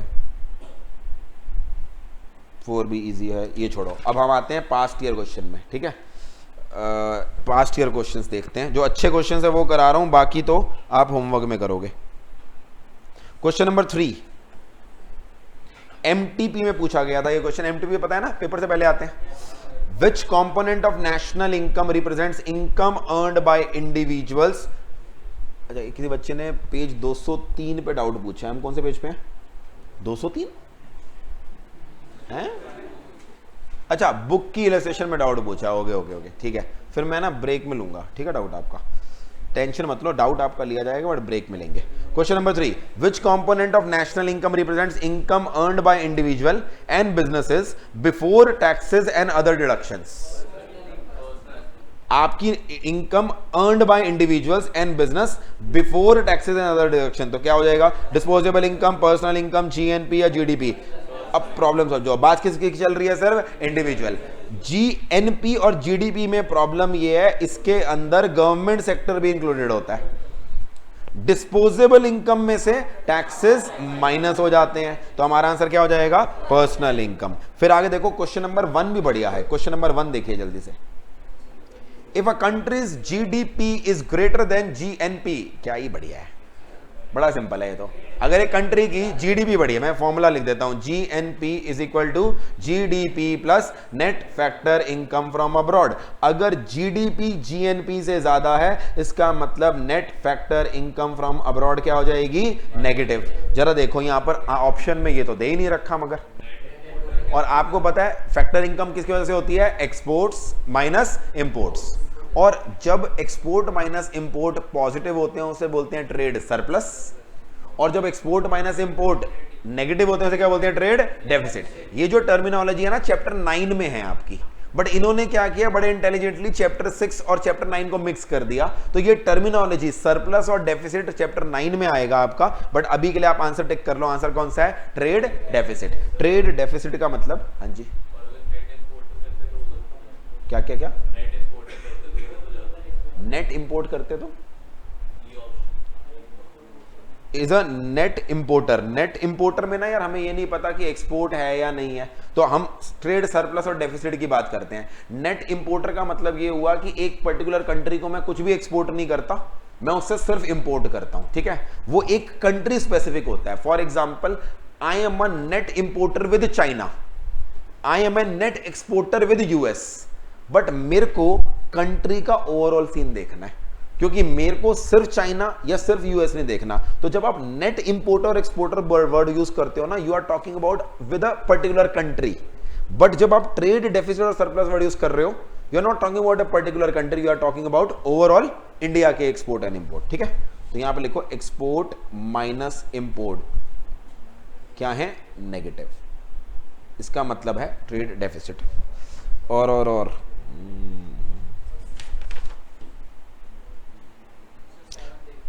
सेवेंथ, हाँ ये देख लो। वैसे तो क्वेश्चन नंबर 7 जो है ना, चैप्टर 5 की बात करोगे तो ज्यादा सही लगेगा। वैसे कर सकते हो। रिसेशन वो समय होता है जब आपकी जीडीपी बढ़ नहीं रही, उल्टा क्या हो रही है? कम हो रही है। तो रिसेशन में उन्होंने क्या बोला है? Recession is a decline in, मैं ना आपको फिर ये वाला क्वेश्चन चैप्टर 5 के बाद ही कराऊंगा, मेरे को याद कराना। ये रिसेशन की सारी बातें ना चैप्टर 5 में है, तो अभी मैंने ये टॉपिक आपको पढ़ाया नहीं है, बूम रिसेशन। बाई चांस ये क्वेश्चन चैप्टर 6 में आ गया, आइडियली इसको कहां पे डालना चाहिए? चैप्टर 5 में। चैप्टर 5 के बाद बता दूंगा मैं, ठीक है? इसके अलावा हाँ, मैं कौन से क्वेश्चन पे आ रहा था? क्वेश्चन 18 पे आ रहा था। क्वेश्चन 18 बड़ा ही अतरंगी सा क्वेश्चन है, पढ़ो जल्दी से। क्या अतरंगी है इसके अंदर? Personal income is most likely to exceed the national income in case of. पहले तो बताओ इस लाइन का मतलब क्या हुआ? पर्सनल इनकम मेरी नेशनल इनकम से क्या है? ज्यादा। पर्सनल इनकम में एक्स्ट्रा क्या आता है? पर्सनल इनकम में एक्स्ट्रा आता है वो ट्रांसफर पेमेंट्स जो हमें मिली हैं बट हमने कमाई नहीं है। तो अगर मुझे एक बात बताओ, पर्सनल इनकम नेशनल इनकम से ज्यादा है, इसका मतलब मुझे ट्रांसफर पेमेंट जो मिल रही हैं वो पॉजिटिव है, मुझे ट्रांसफर पेमेंट कुछ सरकार से मिल रही हैं, और हम माइनस करते हैं कॉर्पोरेट टैक्स वगैरह। जो कॉर्पोरेट टैक्स दे रहा हूं वो कम है, मगर सरकार से जो ट्रांसफर पेमेंट है वो क्या मिल रही है? ज्यादा। अब आपको यहां पर दिमाग ये लगाना पड़ेगा, ऐसा कौन सा समय होता है कि सरकार से सब्सिडी ट्रांसफर पेमेंट ज्यादा मिलती है मगर सरकार को टैक्सेस कम जाते हैं? और इसका आंसर है during the period of recession and depression. ऐसा क्यों बोल रहा हूं मैं डिप्रेशन और रिसेशन के समय? क्योंकि जब रिसेशन चल रहा होता है लोगों की इनकम गिर जाती है, और मुझे बताओ जब आपकी इनकम गिर जाएगी तो क्या ऑटोमेटिकली कॉर्पोरेट टैक्सेस भी गिर जाएंगे? नहीं गिर जाएंगे? यस। एक रिलायंस ने 1 करोड़ की जगह 20 लाख का प्रॉफिट कमाया तो टैक्स वैसे ही गिर जाएगा। बट अब लोगों को सपोर्ट देने के लिए आप खुद याद करो, कोविड के समय जो लोगों को सपोर्ट देना था, क्या सरकार ने फ्री अनाज, फ्री पैसा, ये सब किया या नहीं किया? यस। तो ट्रांसफर पेमेंट्स बढ़ जाएंगी मगर टैक्सेस कम हो जाएंगे और नेट रिजल्ट क्या होगा? पर्सनल इनकम ज्यादा होएगी और नेशनल इनकम कम होएगी। इसीलिए मेरे हिसाब से ये क्वेश्चन अच्छा था क्योंकि इसके अंदर दिमाग लगाने की जरूरत थी। ये सीधा सीधा क्वेश्चन नहीं था, ये ऐसा नहीं था कि ये फॉर्मूला बता दो, पर्सनल इनकम नेशनल इनकम से कम होएगी। आप इसका रीजन लिखना चाहो लिख सकते हो, because during this time, during recession, during this time government will give more transfer payments but corporate taxes will decline। और ये मेरा बनाया क्वेश्चन नहीं, ये आईसीआई का क्वेश्चन है। क्वेश्चन नंबर 19 भी कराई देते हो जब तक तुम कर रहे हो। विच of the following is included in national income? क्या हमारी ट्रांसफर अर्निंग्स होती हैं? नहीं। सेल और proceed of shares and bonds होती हैं? नहीं। ब्लैक मनी होती है? अभी हमने पढ़ा ब्लैक मनी अनअकाउंटेड, नहीं। आंसर क्या हो जाएगा? None of the above. मतलब इनमें से कोई ऐसी चीज नहीं है जो नेशनल इनकम में आती है। ठीक है जी, ये भी अच्छा लग रहा है। क्वेश्चन नंबर 15 देख लो एक बार। Which of the following is a final good और सर्विस? बताना एक बार, फाइनल कौन सा होता है? जो एंड कस्टमर कंज्यूम कर लेता है या जो प्रोड्यूसर यूज कर रहा है बट वो नॉन ड्यूरेबल नहीं है, क्या है? ड्यूरेबल। ठीक है जी, पढ़ो जल्दी से। Diesel fuel bought for delivery truck. Delivery truck तो ड्यूरेबल नेचर का है, बट डिलीवरी ट्रक में डलने वाला जो डीजल है वो ड्यूरेबल है या नॉन ड्यूरेबल है? Non durable. और वो डीजल एंड कंज्यूमर है या फर्दर प्रोडक्शन हो रही है? Further production. कैसे? मेरा डिलीवरी ट्रक जब जाएगा तो मैं तो अपने प्रोडक्शन में यूज कर रहा हूं ना, तो ये इंटरमीडिएट कंजम्पशन हो गया क्योंकि ये मेरा नॉन ड्यूरेबल नेचर का है। आगे, fertiliser used by a farm supplier. मैं अपने खेत में जो फर्टिलाइजर लगा रहा हूं वो कंज्यूमर गुड्स नहीं है, वो क्या है? प्रोड्यूसर। और ड्यूरेबल है या नॉन ड्यूरेबल है? Non durable. तो ये भी क्या हो जाएगा? Intermediate consumption. हेयर कट, अब ये मत कहना सर ये गुड्स नहीं है, वो तो ऑब्वियसली गुड्स और सर्विस दोनों की बात चले। हेयर कट से कौन सी फर्दर प्रोडक्शन हो रही है? या ये एंड प्रोडक्ट है? And product. ये फाइनल कंज्यूमर गुड्स है, तो हमें अपना आंसर मिल गया। लास्ट में, Chevrolet Windows purchased bye general Motors. Chevrolet जो ब्रांड है वो जनरल मोटर्स कंपनी का है, तो शेवरले की गाड़ी में लगाने के लिए मैंने शीशा परचेज किया, विंडो परचेज करी। आपको पता होगा जो गाड़ी बनाने वाली कंपनी होती है सब कुछ खुद नहीं बनाती, कुछ कंपोनेंट परचेज करती है। तो मैं एक गाड़ी बना रहा हूं, उस गाड़ी में लगाने के लिए मैंने एक विंडो परचेज करी है। क्या ये प्रोड्यूसर गुड्स है या नहीं है? यस। और ये विंडो ड्यूरेबल है या नॉन ड्यूरेबल है? नॉन ड्यूरेबल, क्योंकि एक ही गाड़ी में लगेगी। ये भी इंटरमीडिएट कंजम्पशन है। आंसर क्या हो गया? Point number C. ठीक है, चलो ये हो गया डन। अच्छा, कल आप में से कोई कह रहा था ना कोई क्वेश्चन में डाउट है, आप कह रहे थे ना क्वेश्चन नंबर 24 एडिशनल का कह रहे हो? एडिशनल का आओ जरा, पेज नंबर हमारा क्वेश्चन 24 है, पेज नंबर 130 पे। ये कह रहे हैं मिस्टेक है इसके अंदर, और मुझे थोड़े दिन पहले व्हाट्सएप पे भी कुछ एक पिछले बैच के स्टूडेंट ने शायद यही क्वेश्चन दिया था। एक बार देख लेते हैं, 24 में मिस्टेक है तो ठीक करा देते हैं। आपको असली में प्रैक्टिकल क्वेश्चन एडिशनल में मिलेंगे क्योंकि आईसीआई ने ज्यादा नहीं दे रखे, बट मैंने अपने खुद के प्रैक्टिकल क्वेश्चन जो इंटर में पूछे जाते थे ना, पहले ये सारे जो आए हैं ना ये न्यू कोर्स के अंदर, ये वाले जो चैप्टर आए हैं ये इंटर में हुआ करते थे हमारे चैप्टर। तो इंटर वाले जो क्वेश्चन थे मैंने उन्हें एमसीक्यू बनाकर एडिशनल क्वेश्चन बना दिए हैं। तो एडिशनल क्वेश्चन भी आपके हैं तो देखा जाए इस चैप्टर में आईसीआई के, बस फर्क यह है वो सीए फाउंडेशन में नहीं पूछे गए थे, वो कहां पूछे गए थे? सीए इंटर में पूछे गए थे। 35 इसी एडिशनल का ना, चलो इसके बाद 35 बता दूंगा। पढ़ो जरा question number 24, calculate the amount of subsidy निकालनी है। तो हम अपनी प्लानिंग करते हैं, हमारे पास क्या है? एनडीपी, और हमारे पास क्या है? जीएनपी। तो पहले तो मैं और कुछ किए बिना ना फॉर्मूला लिख देता हूं, NDP at MP is equal to GNP at FC. पहले क्या करूंगा? माइनस डेप्रिसिएशन, एनएनपी पे एट एफसी पे आ गया, एफसी से एमपी में आने के लिए plus net indirect taxes, FC से एमपी पे आ जाऊंगा, और लास्ट में एन से डी पर आना है तो क्या करेंगे? Minus net factor income from abroad. GNP at FC से किस पे आना था? NDP at MP. फॉर्मूला ठीक है। चलो अब जरा डेटा डाल देते हैं। डेटा कितना हो गया? ऊपर वाले चीज को लिख रहा हूं, 32,000 is equal to 35,600 minus depreciation ये दे रखी है कितनी? माइनस 3900। नेट इनडायरेक्ट टैक्सेस कहां है हमारे? नेट इनडायरेक्ट टैक्सेस तो निकालने होंगे, चलो वो ठीक है, पहले मैं नेट इनडायरेक्ट टैक्सेस निकाल लेता हूं, उसके बाद क्या कहते हैं हम इनडायरेक्ट टैक्स माइनस सब्सिडी कर देंगे, इसको एक बार साइड में रख देते हैं। और net factor income from abroad, factor income from है, फैक्टर इनकम टू है, तो हमारी net factor income from abroad कितनी हो गई -150, और माइनस माइनस क्या हो जाएगा +150। अब हमें सॉल्व करना है नेट इनडायरेक्ट टैक्सेस, अगर मुझे निकालने हैं तो फॉर्मूला हो जाएगा 32,000 प्लस 3900 माइनस 35,600 माइनस 150। कैलकुलेटर मेरे पास नहीं है, दे दो इधर से आके दे दो यार, आप ही दे दो, ठीक है जी। हाँ जी, 32,000 प्लस 3900 माइनस 35,600 माइनस 150 है, 1500 है क्या 150 का? अच्छा ये नेट निकाला, हाँ जी, माइनस 150 कितना आ गया हमारा नेट इनडायरेक्ट टैक्सेस, कितना आ गया 150। सही किया ना मैंने, कैलकुलेटर चलाने की ज्यादा आदत रह रही नहीं मुझे। 150। अब नेट इनडायरेक्ट टैक्सेस 150 है, क्वेश्चन ने सब्सिडी पूछा है, तो नेट इनडायरेक्ट टैक्सेस क्या होता है 150 is equal to indirect taxes minus subsidy, तो 150 is equal to 210 minus subsidy, subsidy is equal to 210 minus 150। Answer कितना चाहिए 60। पीछे क्या दे रखा है? अरे ये तो सही है, चलो ठीक है, अब हो गया ना, देख लेना आप, फिगर आउट कर लेना क्या मिस्टेक थी। 26, अब तुम सारे करा लोगे यार ऐसे करते करते तो।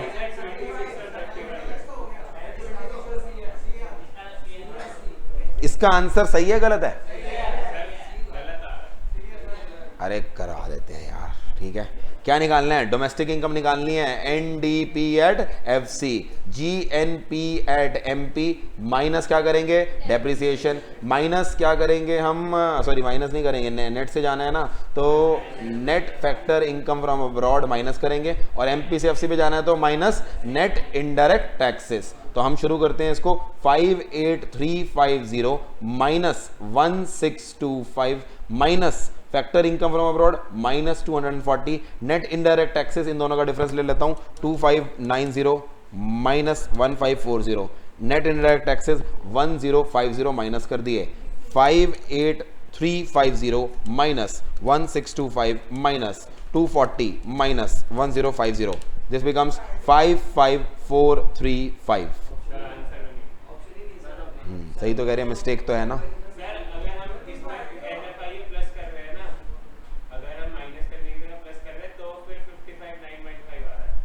मतलब मिस्टेक ही हुई ना फिर तो ठीक है, इसको फिर चेंज करो 55435। मिस्टेक है तो उसको एक्नॉलेज करने में क्या है, जब क्वेश्चन खुद बनाए हैं मिस्टेक हो सकती है भाई। हाँ जी डन, इसमें ठीक कर लेना, थर्ड ऑप्शन दे रखा है तो उसका फिगर ठीक कर लेना, वो by chance net factor income abroad minus करने की जगह क्या कर रखा है ऐड कर रखा है, वो गलत है। हाँ जी, और मिस्टेक किसमें है? 30 मिस्टेक है उसमें पक्का।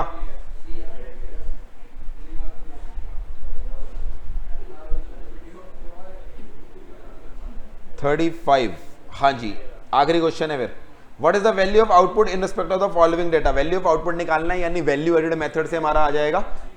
निकालने के बाद net value added at factor cost, net value added क्या होती है NDP at FC, intermediate consumption है, गुड्स एंड सर्विस टैक्स है, सब्सिडी है, डेप्रिसिएशन है। तो हम क्या करते हैं, हमारा वैल्यू एडेड मेथड में जीडीपी एट एमपी आ जाता है, और जीडीपी एट एमपी क्या होता है ग्रॉस वैल्यू एडेड। पहले जीडीपी एट एमपी निकाल लेते हैं, एनडीपी एट एफसी से जीडीपी एट एमपी पे अगर मैं आऊंगा तो ऐड क्या करना पड़ेगा डेप्रिसिएशन, और फैक्टर कॉस्ट से एमपी पे आ रहा हूं तो प्लस नेट इनडायरेक्ट टैक्सेस। पहले तो इतना कर देते हैं, एफसी से एमपी हो गया ना, और डेप्रिसिएशन, अच्छा डेप्रिसिएशन ऐड कर दी, डी से डी पर है, ठीक है। बस आपको कितना करना है 70,000 प्लस डेप्रिसिएशन कितनी है 10,000, नेट इनडायरेक्ट टैक्सेस कितने हैं ये हो गया 21,000, ऐड करके कितना आ जाएगा हमारा 1,01,000। 1,01,000 किसके इक्वल है जीडीपी एट एमपी, ये किसके इक्वल होता है value added. So can I say value added is equal to 1,01,000, और वैल्यू एडेड क्या होता है value of output minus intermediate consumption. Is equal to 1,01,000। Intermediate consumption कितनी दे रखी है? 30,000। So value of output minus 30,000 is equal to 1,01,000। And finally value of output कितना होना चाहिए? 1,31,000। बात सही है? या तो क्वेश्चन में वैल्यू ऑफ आउटपुट नहीं वैल्यू एडेड पूछा होता तो 1,01,000 आ जाता, बट वैल्यू ऑफ आउटपुट है अगेन माइनस कर दिया ना गलती से। ठीक है, इसको भी ठीक करो।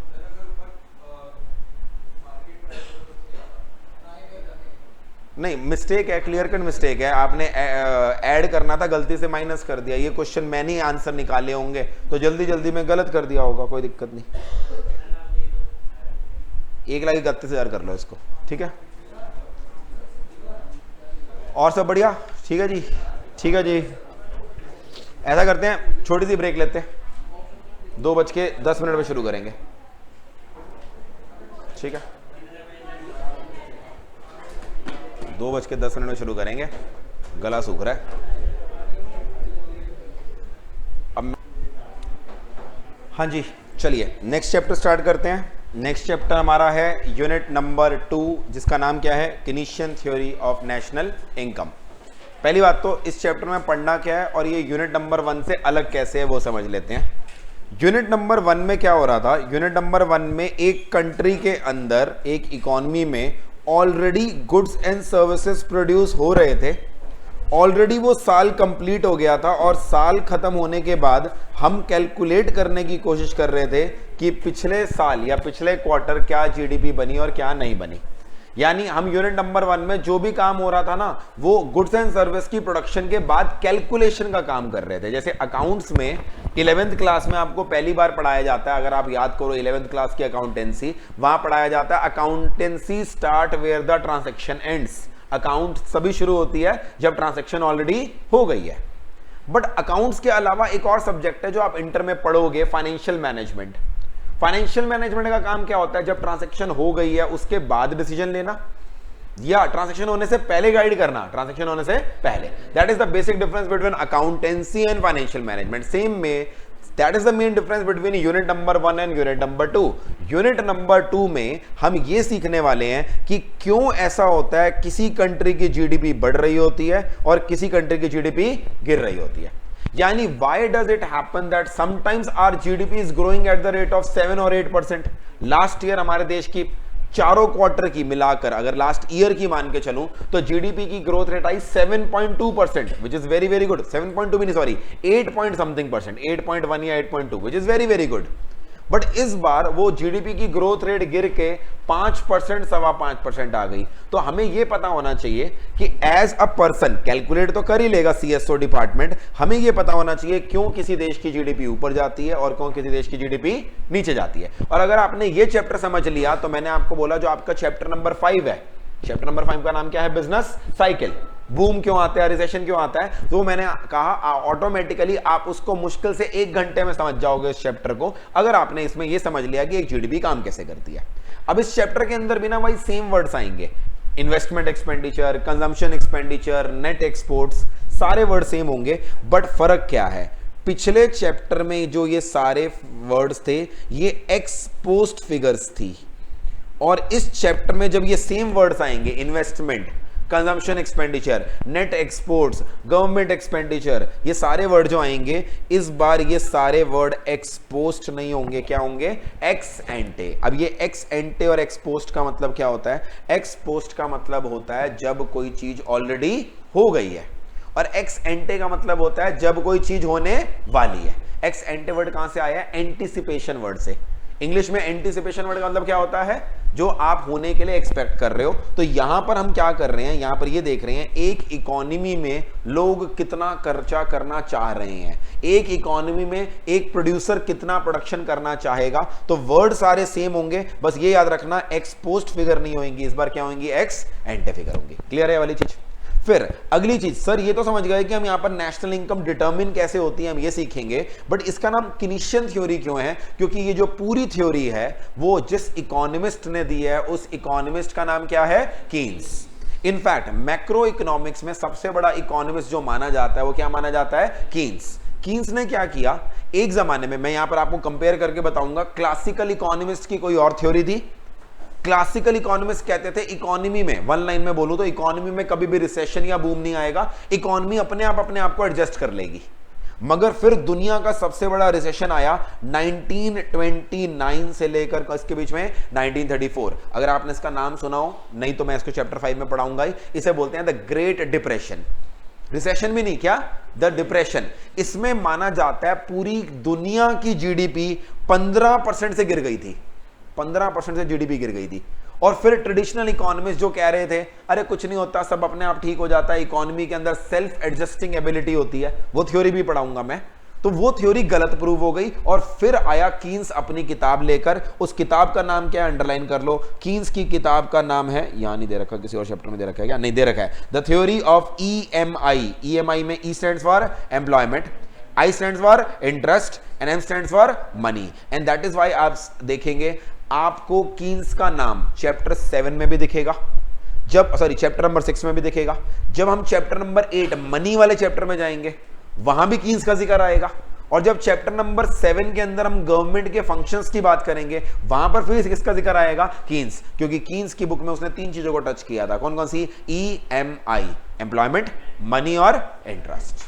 ठीक है जी। ये किताब कौन से ईयर में लिखी गई थी, 1936 में। और आज भी जो ये मॉडल है, आज भी जो ये किताब के अंदर बताया गया है, आप एक एक करके देखेंगे, उसी को देखकर, उसी को बेस बनाकर दुनिया में मैक्रो इकोनॉमिक्स चलती है। मैं अगली कुछ क्लासेस में आपको प्रूव करके दिखाऊंगा कि दुनिया की आज भी इकोनॉमिक्स किसके बेसिस पे चल रही है, कीन्स। वो अलग बात है कि कीन्स ने जो एजम्पशंस ली थी वो आजकल के जमाने में थोड़ी सी अनरियलिस्टिक हो गई हैं, मगर उसने जो कॉन्सेप्ट दिया था वो सही है। इसलिए आज भी आपको जब इकोनॉमिक्स पढ़ाई जाती है तो कौन सी इकोनॉमिक्स पढ़ाई जाती है, कीनीशियन इकोनॉमिक्स। आगे बढ़ते हैं।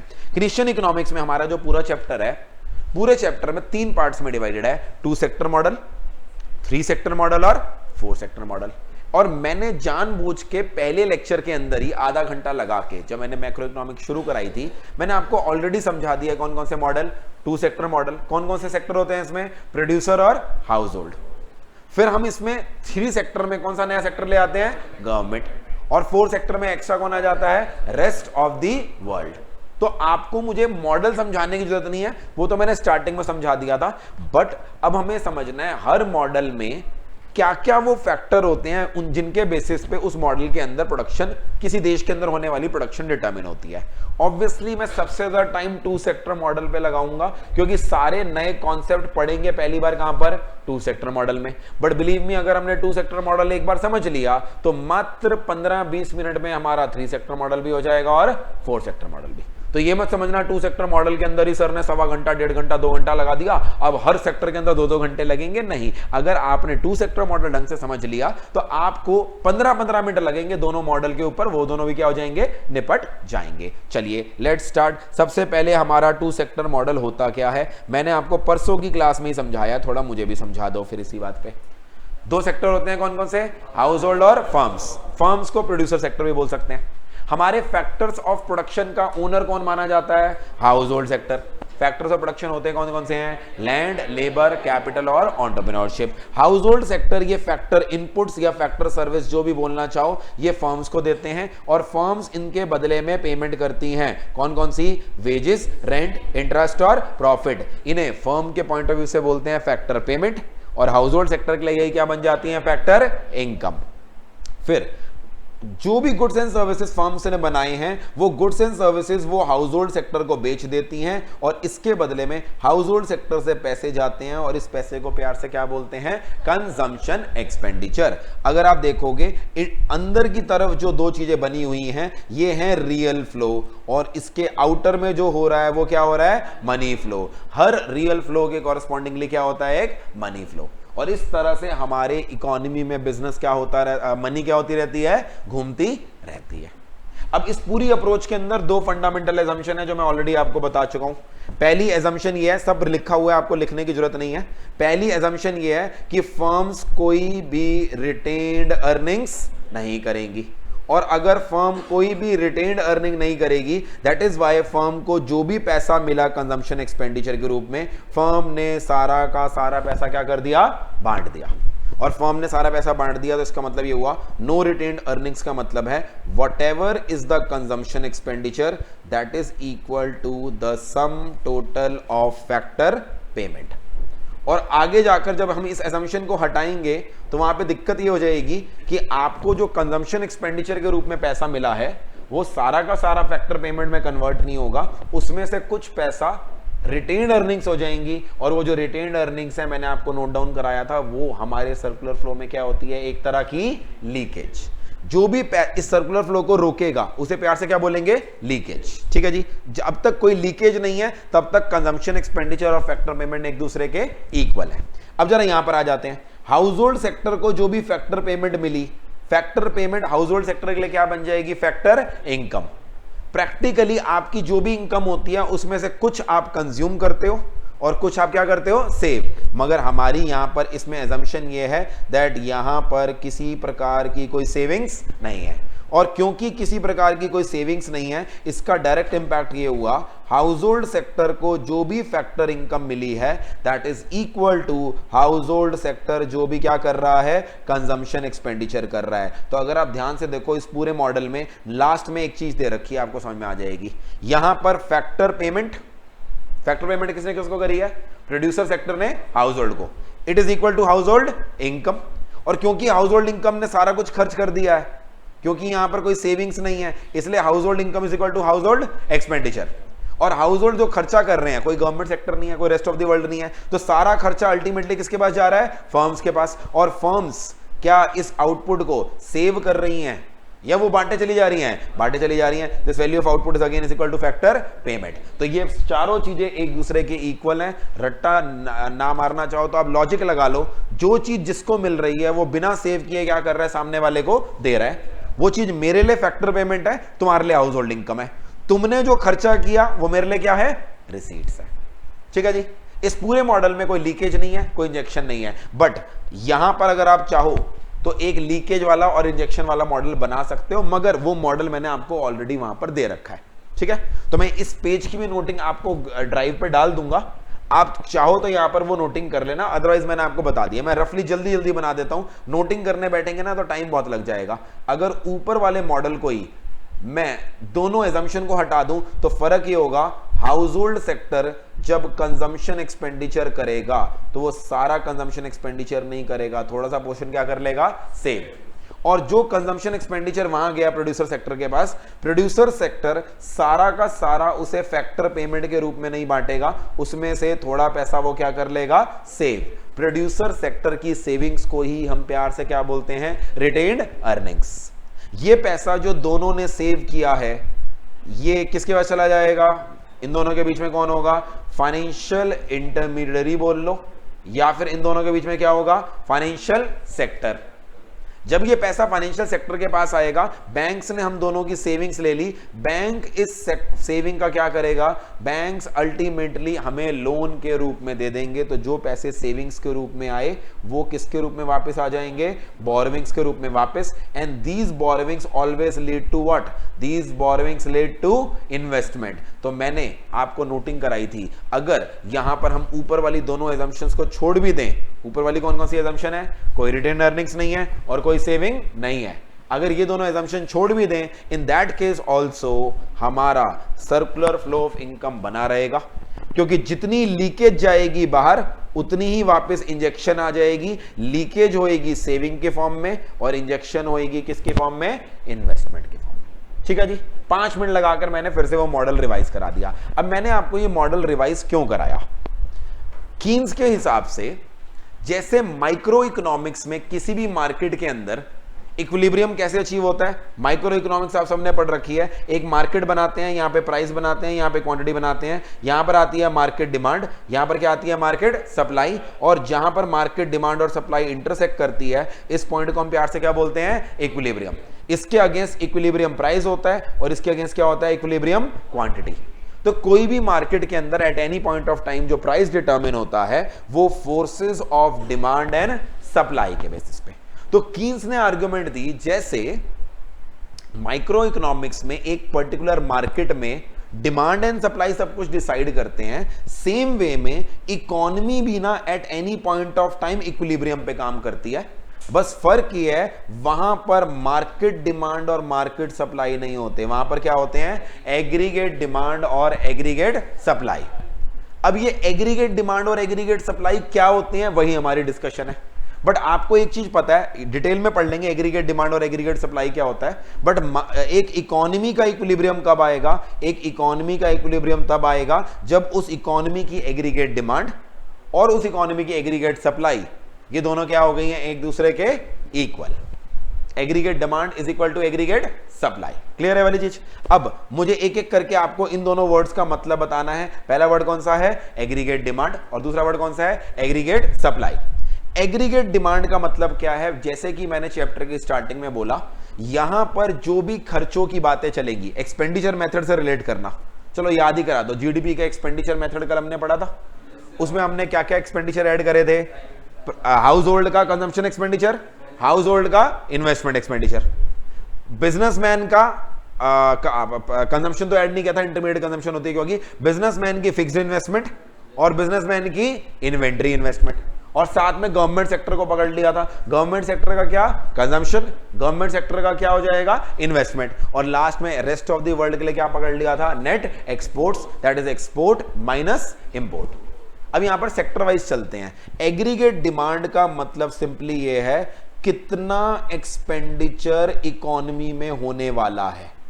2 सेक्टर मॉडल में सारा खर्चा हाउस होल्ड सेक्टर करेगा, 3 सेक्टर मॉडल के अंदर household sector as well as कौन करेगा, गवर्नमेंट सेक्टर करेगा, और 4 सेक्टर मॉडल में क्या होगा, हाउस होल्ड भी करेगा, गवर्नमेंट भी खर्चा करेगा और रेस्ट ऑफ द वर्ल्ड भी करेगा। बट आपकी इकोनॉमी जिस मर्जी सेक्टर ऑफ द मॉडल में चल रही है, एक इकोनॉमी में कितना खर्चा होने वाला है, मतलब कितना खर्चा हम प्लान कर रहे हैं, that is called aggregate demand. अब इसका फॉर्मूला बनाएंगे, इसमें खर्चा क्या क्या होता है। एग्रीगेट सप्लाई का मतलब क्या होता है, एक इकोनॉमी में प्रोड्यूसर कितना आउटपुट यानी कितना गुड्स एंड सर्विसेज बनाने वाले हैं, that is called aggregate supply. और इक्विलिब्रियम कहां पर आता है, जहां पर जितना खर्चा होने वाला है इज इक्वल टू जितना प्रोड्यूसर्स बनाने वाले हैं। जब ऐसी सिचुएशन आ जाती है उसे इकोनॉमी में क्या बोला जाता है, इकोनॉमी किसके ऊपर है, equilibrium. So equilibrium is achieved where aggregate demand that is the planned expenditure is equal to aggregate supply which is the planned output, और ये दोनों एक दूसरे के इक्वल हैं। अब मैंने आपको पिछले चैप्टर में सर्कुलर फ्लो ऑफ इनकम के थ्रू समझाया था, आप किसी इकोनॉमी में डोमेस्टिक आउटपुट बोल लो या डोमेस्टिक इनकम बोल लो, ये दोनों वर्ड अलग अलग है या सेम है, सेम है, क्योंकि जो गुड्स एंड सर्विस बनते हैं उन्हीं की वैल्यू अल्टीमेटली बढ़ जाती है। तो आप जीडीपी में गुड्स एंड सर्विस की वैल्यू निकाल लो या फैक्टर इनकम को टोटल कर लो, आंसर अलग अलग आएगा या सेम आएगा, सेम आएगा। तो डोमेस्टिक आउटपुट ले लो या डोमेस्टिक इनकम। तो अभी मैंने एग्रीगेट सप्लाई का मतलब आपको क्या बताया, aggregate supply is equal to planned output. आप इसको ये बोल सकते हो एग्रीगेट आउटपुट बोल लो, या फिर it is the planned income जो एक साल में जनरेट होगी। तो एग्रीगेट सप्लाई या प्लान्ड इनकम ये दोनों अलग अलग नहीं है, क्या है, सेम है। जो इकोनॉमी के अंदर आउटपुट बनेगा या इनकम जनरेट होगी उसी को कीन्स ने प्यार से क्या बोला, एग्रीगेट सप्लाई। यानी वन लाइन में बोलूंगा, अगर ज्यादा लंबी बात ना करूं, वन लाइन में बोलूं, जिसको हम यूनिट नंबर 1 में बार बार जीडीपी बोल रहे थे, वही जीडीपी अगर हम एंटीसिपेट करने लग गए, उसी चीज को कीन्स ने जीडीपी वर्ड ना बोल के क्या बोला है, एग्रीगेट सप्लाई। तो एग्रीगेट सप्लाई और जीडीपी एक ही बात होती है, बस फर्क यह है जीडीपी आप जो साल बीत गया उसकी कैलकुलेट कर रहे होते हो, जबकि कीन्स ये नहीं कहता क्या बीत गया, कीन्स कहता है अगले साल क्या होगा। उसका उसने एक नाम अच्छा सा दे दिया, उसका नाम उसने क्या रख दिया, aggregate supply, which is equal to the planned output जो प्रोड्यूसर करने वाले हैं, या फिर प्लान्ड इनकम जो होने वाली है। ठीक है जी, इतना तो आपको समझ में आ गया। Aggregate supply is nothing but एक साल में कितनी इनकम हम प्लान कर रहे हैं। और अब इनकम को ना हम इकोनॉमिक्स में आई से रिप्रेजेंट नहीं करते, किससे रिप्रेजेंट करते हैं, वाई। तो आपको अक्सर बोला जाता है एग्रीगेट सप्लाई लिख दो या वाई लिख दो, ये अलग अलग है या सेम है, सेम, क्योंकि एग्रीगेट सप्लाई प्लान्ड आउटपुट है और प्लान्ड आउटपुट ही किस में कन्वर्ट होने वाला है, प्लान्ड इनकम में। अब आप मुझे एक बात बताओ, माइक्रो लेवल पे सोचो, जो आप माइक्रो लेवल पे सोचोगे वो मैक्रो पे भी हो रहा होगा। आपने अगर 1 लाख रुपए कमाए, आपने 1 लाख रुपए कमाए, आप उस 1 लाख रुपए का क्या करोगे? एज्यूमिंग कोई गवर्नमेंट नहीं है, कोई रेस्ट ऑफ द वर्ल्ड नहीं है। गवर्नमेंट होती तो आप बोलते सर सबसे पहले तो टैक्स भरेंगे जाके। गवर्नमेंट नहीं है, अभी भूल जाओ एक बार के लिए। रेस्ट ऑफ द वर्ल्ड होता तो आप कहते सर एक इंपोर्टेड घड़ी है वो खरीदनी है, एक इंपोर्टेड चॉकलेट है वो खानी है। रेस्ट ऑफ द वर्ल्ड है ही नहीं, तो इंपोर्ट का कोई स्कोप नहीं है, टैक्सेस का कोई स्कोप नहीं है। अगर 1 लाख रुपए पूरे के पूरे आपके हैं तो आप उसको 2 चीजों में खर्च करोगे, या तो आप उसका खर्चा कर दोगे या जो खर्चा नहीं करोगे उसका क्या करोगे? सेविंग। और यहीं से फॉर्मूला आता है aggregate supply is equal to income that is equal to C plus S. मैंने तीनों चीजों को आपस में रिलेट किया। एग्रीगेट सप्लाई मतलब प्लान्ड आउटपुट, वही प्लान्ड आउटपुट किस में कन्वर्ट हो जाएगा? Planned income. और इनकम 2 हिस्सों में बटेगा। किस किस के हिस्से में बटेगा? कंजम्पशन एक्सपेंडिचर, वो भी प्लान्ड वाला, और एस मतलब सेविंग, वो भी कौन सी वाली? प्लान्ड वाली। इस चैप्टर में जो भी बातें चल रही हैं वो हो चुकी बातें चल रही हैं या प्लान्ड वाली बातें चल रही हैं? प्लान्ड वाली। चलो जी, यहां तक समझ में आ गया, ठीक है जी। Aggregate supply composes of 2 things, कौन कौन सी? C and S. C stands for consumption expenditure, वो खर्चा जो वो पार्ट ऑफ द इनकम जो मैं खर्च कर दूंगा, और एस स्टैंड्स फॉर वो पार्ट ऑफ द इनकम जो मैं खर्च नहीं करूंगा, जो मैं क्या कर लूंगा? सेव कर लूंगा। अब जरा एक एक करके बात करते हैं। Let's talk about consumption first. Consumption किस किस चीजों पे डिपेंड करती है? आप खुद सोचो। एक इंसान 10,000 रुपए कमाता है, एक इंसान 50,000 रुपए कमाता है, ये इनकम बोल रहा हूं। एक इंसान लाख रुपए कमाता है और एक इंसान 5 लाख रुपए महीना कमाता है। क्या सबकी कंजम्पशन सेम होएगी या अलग अलग होएगी? अलग अलग। आप खुद सोच के बताओ, जैसे जैसे आपकी इनकम बढ़ेगी आपकी कंजम्पशन बढ़ेगी या घटेगी? टोटल एब्सोल्यूट टर्म्स में बोल रहा हूं, परसेंटेज टर्म्स में नहीं। टोटल वैल्यू, एक इंसान 10,000 रुपए महीना कमाता है, एक इंसान 5 लाख रुपए महीना कमाता है, दोनों का खर्चा एब्सोल्यूट अमाउंट में अलग अलग होगा या सेम होगा या अलग अलग? अलग अलग। ऑब्वियसली बात है, जैसे जैसे अमीर होगे खर्चा वैसे वैसे बढ़ेगा। तो पहली चीज तो consumption is directly related to income. पहली चीज तो आपको ये याद रखनी है, खर्चा जो होता है, कंजम्पशन जो होती है, उसका और इनकम का रिलेशनशिप कैसा होता है? इनवर्स नहीं होता, क्या होता है? डायरेक्ट। आई होप सबको क्लास में पता है 2 तरह के रिलेशन होते हैं, डायरेक्ट और इनवर्स। डायरेक्ट का मतलब तुम बढ़ोगे तो मैं भी बढ़ूंगा, तुम गिरोगे तो मैं भी गिरूंगा, जहां भी जाएंगे साथ साथ जाएंगे, इसे बोलते हैं डायरेक्ट रिलेशन। और इनवर्स रिलेशनशिप क्या होता है?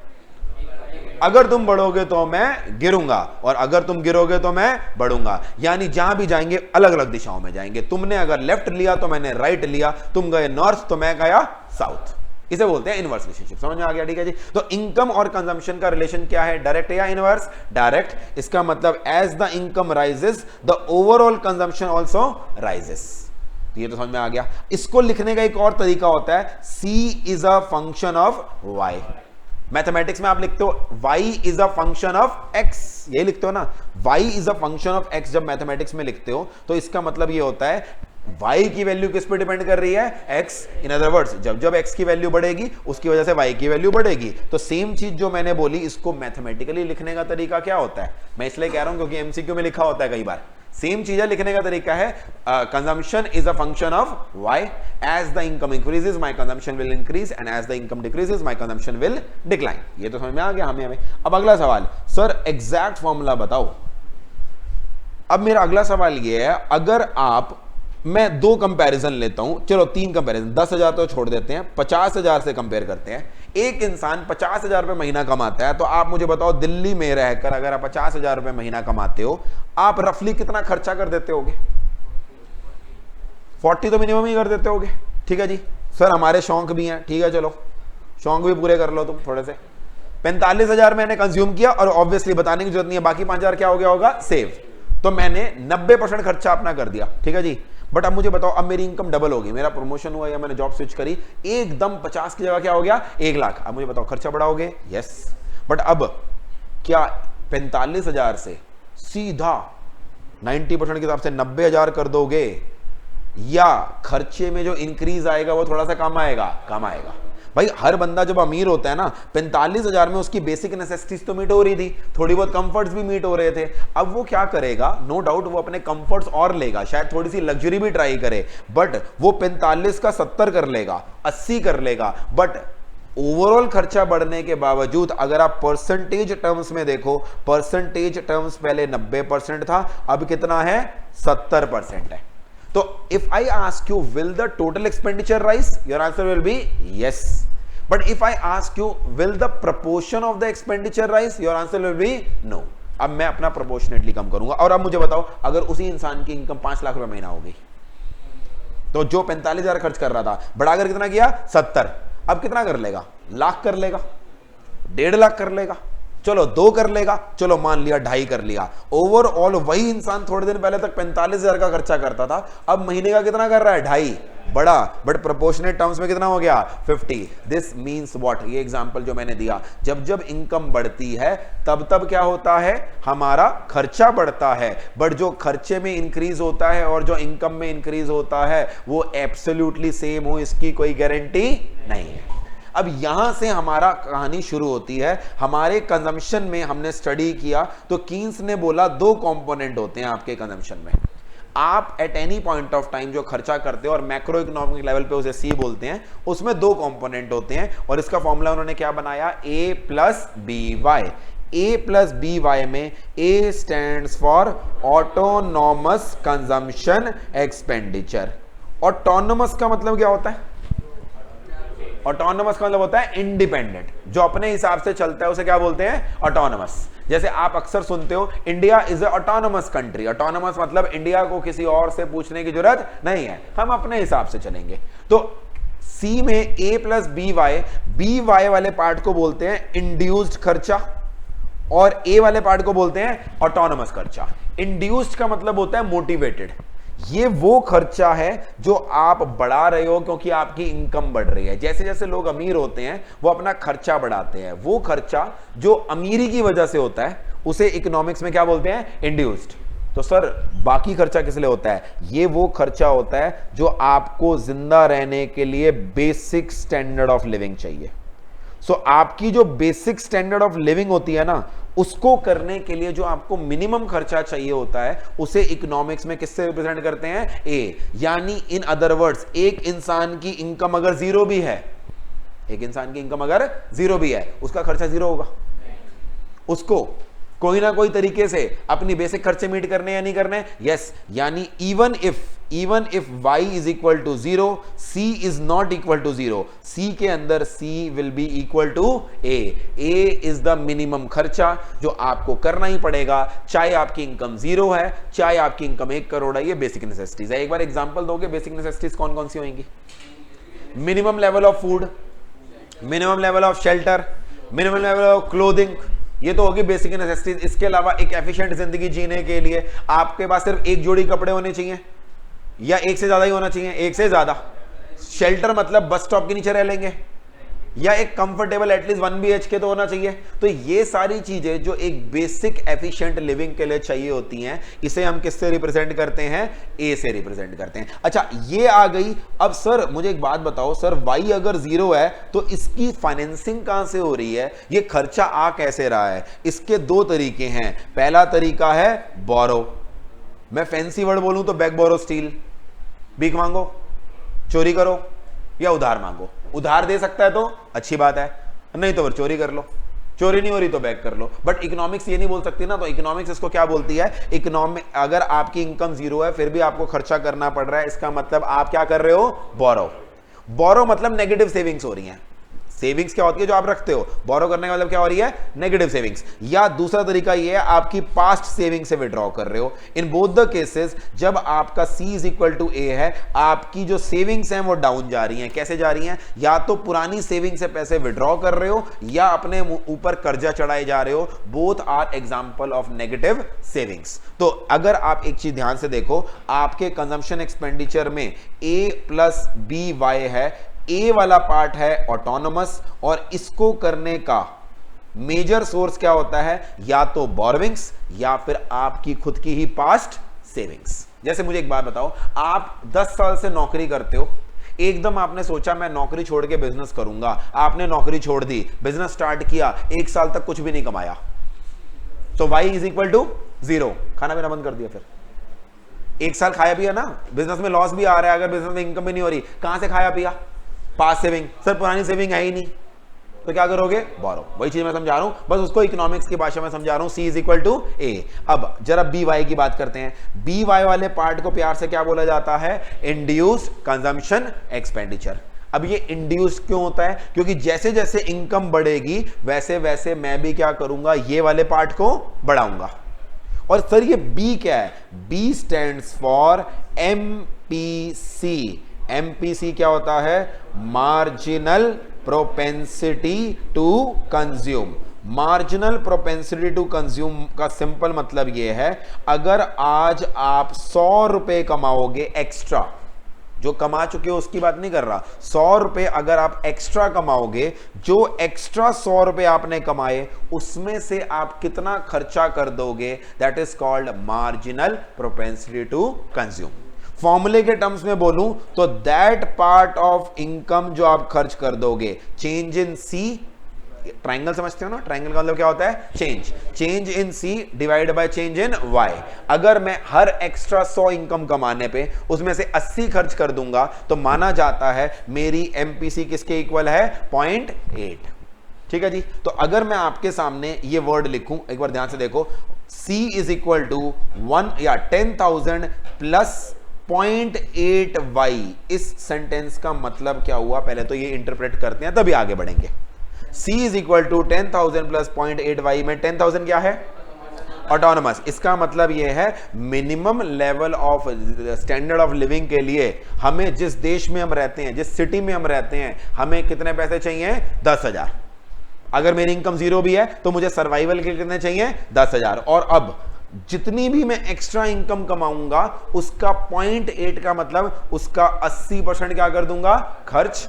और इसको हम प्यार से बोलते हैं मेरा एमपीसी क्या है? 0.8।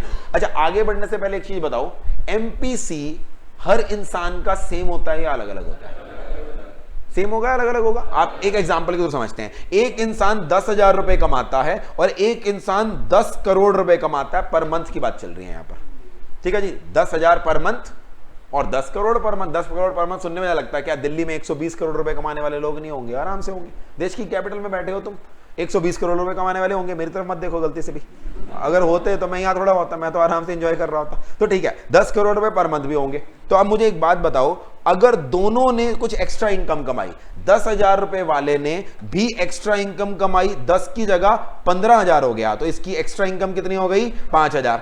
और इसने भी 10 करोड़ 15,000 रुपए कमाने शुरू कर दिए।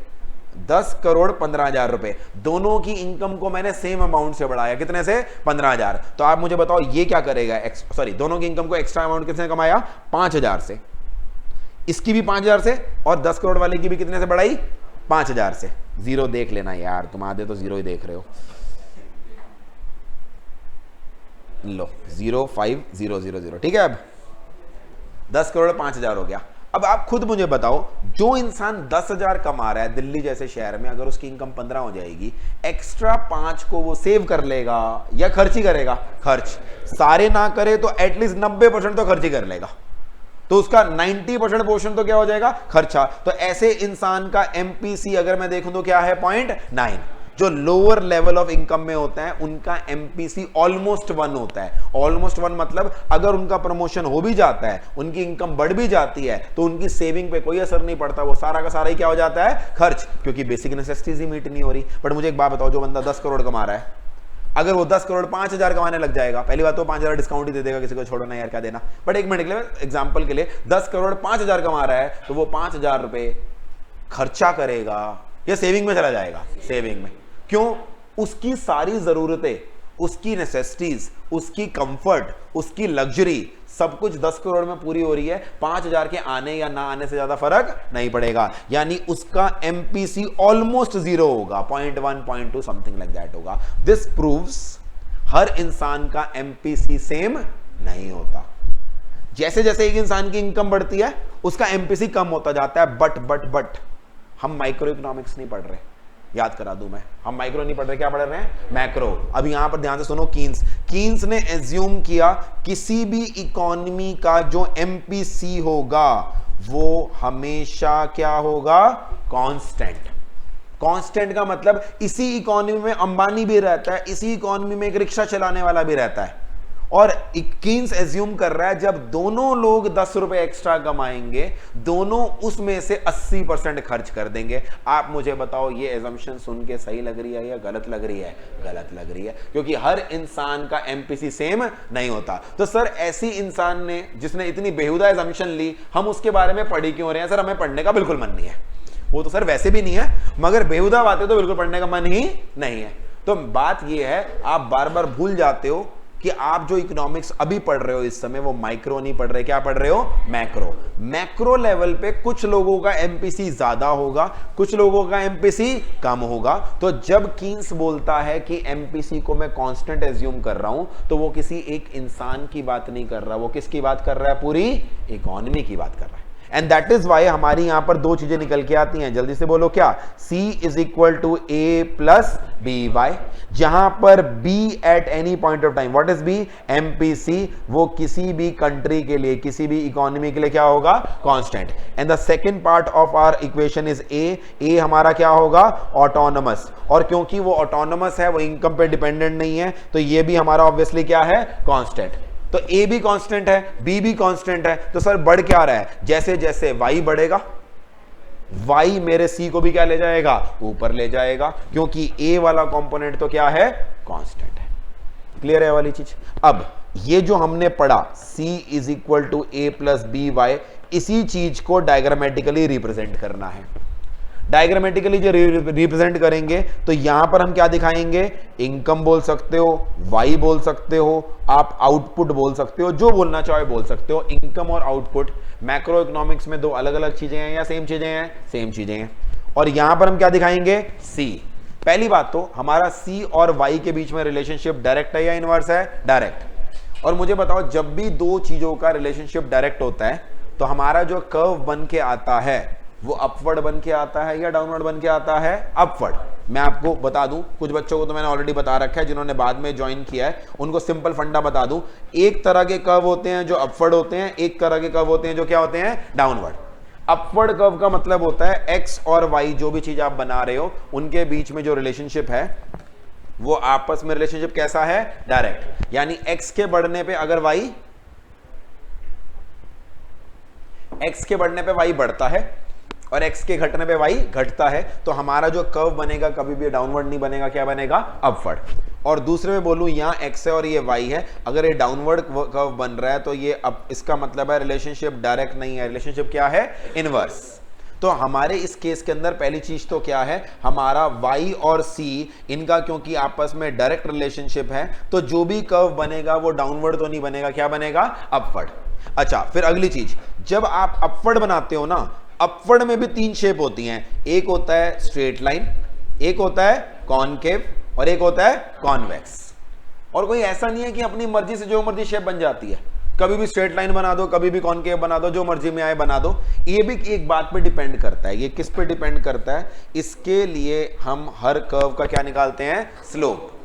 किसी भी कर्व का जो स्लोप होता है वो होता है change in Y axis divide by change in X axis. In other words बोलूं, x के बदलाव की वजह से y में कितना बदलाव आ रहा है, दैट इज कॉल्ड स्लोप।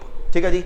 अगर हमारा स्लोप कांस्टेंट है, कभी भी अगर आप देखो हमारा स्लोप कांस्टेंट है, यानी हर बार x एक्सिस में बदलाव आने की वजह से y एक्सिस में सेम बदलाव आता है, तो वहां पर हमेशा हमारा जो कर्व बनता है वो क्या बनता है? Straight line. अगर हमारा स्लोप कंटिन्यूसली इंक्रीज कर रहा है, स्लोप इंक्रीज कर रहा है का मतलब हर बार हम x में चेंज करें, जो y में चेंज आ रहा है वो बढ़ता चला जा रहा है, स्लोप इंक्रीज कर रहा है, तो हमारा कर्व क्या बन जाएगा? कॉनकेव। और अगर हमारा स्लोप डिक्रीज कर रहा है तो फाइनली जो हमारा कर्व आएगा वो क्या बन जाएगा? कॉन्वेक्स। क्लियर है वाली चीज? तो कभी भी कोई कर्व बनाना है, पहले तो डिसाइड करेंगे वो अपवर्ड है या फिर डाउनवर्ड है। अपवर्ड या डाउनवर्ड डिसाइड कर लिया तो डिसाइड करेंगे वो स्ट्रेट लाइन है, वो कॉनकेव है या फिर वो कॉन्वेक्स है। अपवर्ड डाउनवर्ड कैसे डिसाइड करेंगे कि रिलेशनशिप पॉजिटिव है या फिर इनवर्स? शेप किसके बेसिस पे डिसाइड करेंगे? स्लोप। स्लोप कांस्टेंट है तो स्ट्रेट लाइन, स्लोप बढ़ रहा है तो कॉनकेव, और स्लोप गिर रहा है तो कॉन्वेक्स। कंफर्टेबल यहां तक? ठीक है। अब आखिरी चीज और याद रख लीजिए, जब आप अपवर्ड स्लोपिंग स्ट्रेट लाइन बनाते हो ना, तो आपको तीसरी चीज ये डिसाइड करनी होती है कि मेरी जो स्ट्रेट लाइन है वो ओरिजिन से स्टार्ट होएगी या वाई एक्सिस से स्टार्ट होएगी। ओरिजिन या वाई एक्सिस का फंडा क्या होता है ये भी समझ लो, फिर मैं सी पर आऊंगा और ये जो मैं पढ़ा रहा हूं उस पे आऊंगा। पहले फंडा पता होना चाहिए। ओरिजिन पे एक्स और वाई की वैल्यू क्या होती है? 0 0। तो अगर जिन दो चीजों का आप रिलेशनशिप पढ़ रहे हो वहां पर x के 0 होने पे y भी 0 होगा, तो ये वाला कर्व जो होगा हमेशा कहां से स्टार्ट होगा? ओरिजिन से। बट अगर आपका कोई कर्व इस प्रकार का है कि x 0 होने के बावजूद भी y 0 नहीं है, x के 0 होने के बावजूद भी y 0 नहीं है, तो ऐसा कर्व अपवर्ड स्लोपिंग हो, स्ट्रेट लाइन हो, मगर वो ओरिजिन से स्टार्ट नहीं होगा, वो कहां से स्टार्ट होगा? y axis. तो जब जब मैं आपको कोई कर्व सिखाऊंगा, जिन बच्चों ने माइक्रो मेरे साथ पढ़ी है उनको तो मैंने सिखाया ही इस तरह से है, बाकियों को भी बता दिया। जब जब हम कोई कर्व पढ़ेंगे रट्टा मत मारना, क्योंकि रट्टा जैसे ही मारोगे आईसीआई क्वेश्चन में एजम्पशन ही पलट देगा। 11th क्लास 12th क्लास बहुत अच्छी होती थी, एक ही फॉर्मेट होता था, रट्टा लगता था और वही पेपर में लिख के आने के नंबर मिलते थे। हम ऐसा लगता था टीचर पे एहसान कर रहे हैं वो ग्राफ बना के। हमें कई बार ना एग्जाम में पता भी होता था ये ग्राफ बनाऊंगा नंबर आ जाएंगे, पर फिर मन में अंदर से एक चुल उठती थी, छोड़ना नहीं बनाते, हम क्यों बनाए? हमें पता है उसका आंसर, पता है कोई ट्यूशन टीचर 5 बार पढ़ा चुका है, आपको पता है वही एक घिसा पिटा ग्राफ है सारा दिन, बट एक फाउंडेशन में दिक्कत ही वहीं पर आती है। जो आप पढ़ के गए हो ना वो बदल देते हैं उठा के वहां पर, क्योंकि जो आप पढ़ के गए हो आपने उसे लॉजिकली समझा नहीं है। तो मेरा सिंपल सा फंडा है, आपको हर स्टेटमेंट को, हर ग्राफ को लॉजिकली समझना है। अगर आप बिना लॉजिकली समझे, क्योंकि ये 12th क्लास में पढ़ा था, ये तो वही है तो फिर फाउंडेशन में आने की जरूरत ही नहीं थी। फिर तो बिना तैयारी की इकोनॉमिक्स के पेपर में आप ये रोज हमें से आ जाएंगे।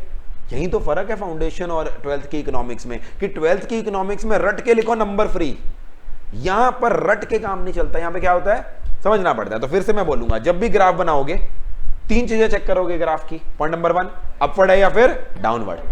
ठीक है जी, अपवर्ड हो या डाउनवर्ड हो तो फिर क्या चेक करोगे? उसकी शेप, स्ट्रेट लाइन है, कॉनकेव है या फिर कॉन्वेक्स, वो स्लोप पे डिपेंड करेगा। और तीसरी चीज, वो कर्व ओरिजिन से स्टार्ट हो रहा है या y एक्सिस। ओरिजिन से तब होगा जब x की वैल्यू 0 होने पे y भी 0 है, और y एक्सिस से तब स्टार्ट होगा जब x की वैल्यू 0 होने के बावजूद y 0 नहीं है। नाउ कमिंग टू c वाला कर्व, मुझे बताओ यहां पर x एक्सिस पे क्या है? इनकम, और यहां पे y एक्सिस पे क्या है? Consumption. Point number 1, direction upward होएगी या डाउनवर्ड होएगी? अपवर्ड। कारण बताओ क्यों? क्योंकि इनकम बढ़ेगी तो हमारा कंजम्पशन एक्सपेंडिचर भी बढ़ेगा, अपवर्ड बन गया। ठीक है। सेकेंडली, शेप डिसाइड करनी है, स्ट्रेट लाइन होएगी, कॉनकेव होएगी या फिर कॉन्वेक्स होएगी। और अभी मैंने बताया ये शेप किस पे डिपेंड करती है? स्लोप। और किसी भी कर्व का स्लोप क्या होता है? चेंज इन जो भी y एक्सिस पे दिखा रखा है डिवाइड बाय चेंज इन जो भी कहां पे दिखा रखा है? x एक्सिस पे। तो यहां पर जरा देखो इस कर्व का स्लोप क्या होगा? स्लोप होगा चेंज इन c, और यहां पे क्या लिखा है? Change in y। और अभी जस्ट 2 मिनट पहले पढ़ा था change in c divide by change in y क्या होता है? MPC। तो hence we conclude one thing, क्या कंक्लूड करेंगे? MPC is the slope of consumption curve. और कीन्स ने एक एजम्पशन ली है जो अभी हमने पढ़ा, बेहुदा लगी हमें, सुनने में अजीब लगी, बट वो एजम्पशन है इकोनॉमी में। वो एजम्पशन क्या है? हर इंसान की MPC अलग होएगी, बट एक इकोनॉमी की MPC अलग नहीं होएगी। क्या होएगी? कांस्टेंट। अगर MPC कांस्टेंट है तो हमारा कर्व का स्लोप भी क्या है? Constant. And accordingly final answer बताओ, हमारा जो C कर्व है वो अपवर्ड है, मगर अपवर्ड के साथ क्या बनेगा? Straight line. यहां तक कंक्लूड हो गया। अब तीसरी चीज एक और रह गई है, ओरिजिन से स्टार्ट होगा या नहीं? ओरिजिन से तब होगा अगर इनकम हमारी 0 है, तो क्या हमारा C 0 होता है या नहीं होता? नहीं। अभी जस्ट 2 मिनट पहले हमने क्या पढ़ा? C is equal to A plus BY। Even if your income is 0, your C is equal to A, and hence final answer निकल के आया जो आपने 12th क्लास में पढ़ा था, हमारा C कर्व इस तरह से होता है। 3 कंक्लूजन निकाल रहा हूं इसके अंदर। पहली बात, Y is consumption curve upward sloping. आपके MCQ में ना ये कर्व बना बनाया आएगा, 12th क्लास में बनाने के नंबर मिलते थे, यहां पर क्वेश्चन भी बना बनाया आ जाएगा। तो करेंगे क्या हम? फिर वो ऊपर वाले क्वेश्चन में डाउट पूछेगा आपसे, तो मैं आपको पहले बता देता हूं क्या क्या क्वेश्चन आएंगे। पहला क्वेश्चन, ये C कर्व अपवर्ड स्लोपिंग क्यों है? क्योंकि सी और वाई का रिलेशनशिप क्या है? Positive. As the income rises consumption will also rise.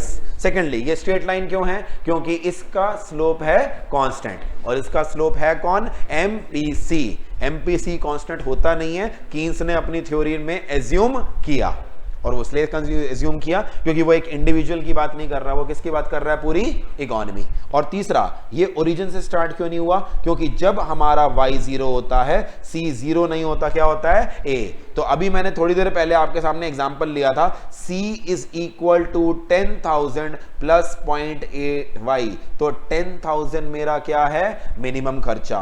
तो y एक्सिस में अगर मैं फिगर्स प्लॉट कर दूं तो जहां पर 10,000 है ना, ये कर्व वहां से स्टार्ट होगा। दिस रिप्रेजेंट्स कि अगर मेरी इनकम 0 भी होएगी तो भी मुझे खर्चा कितना करना पड़ेगा? मिनिमम 10,000।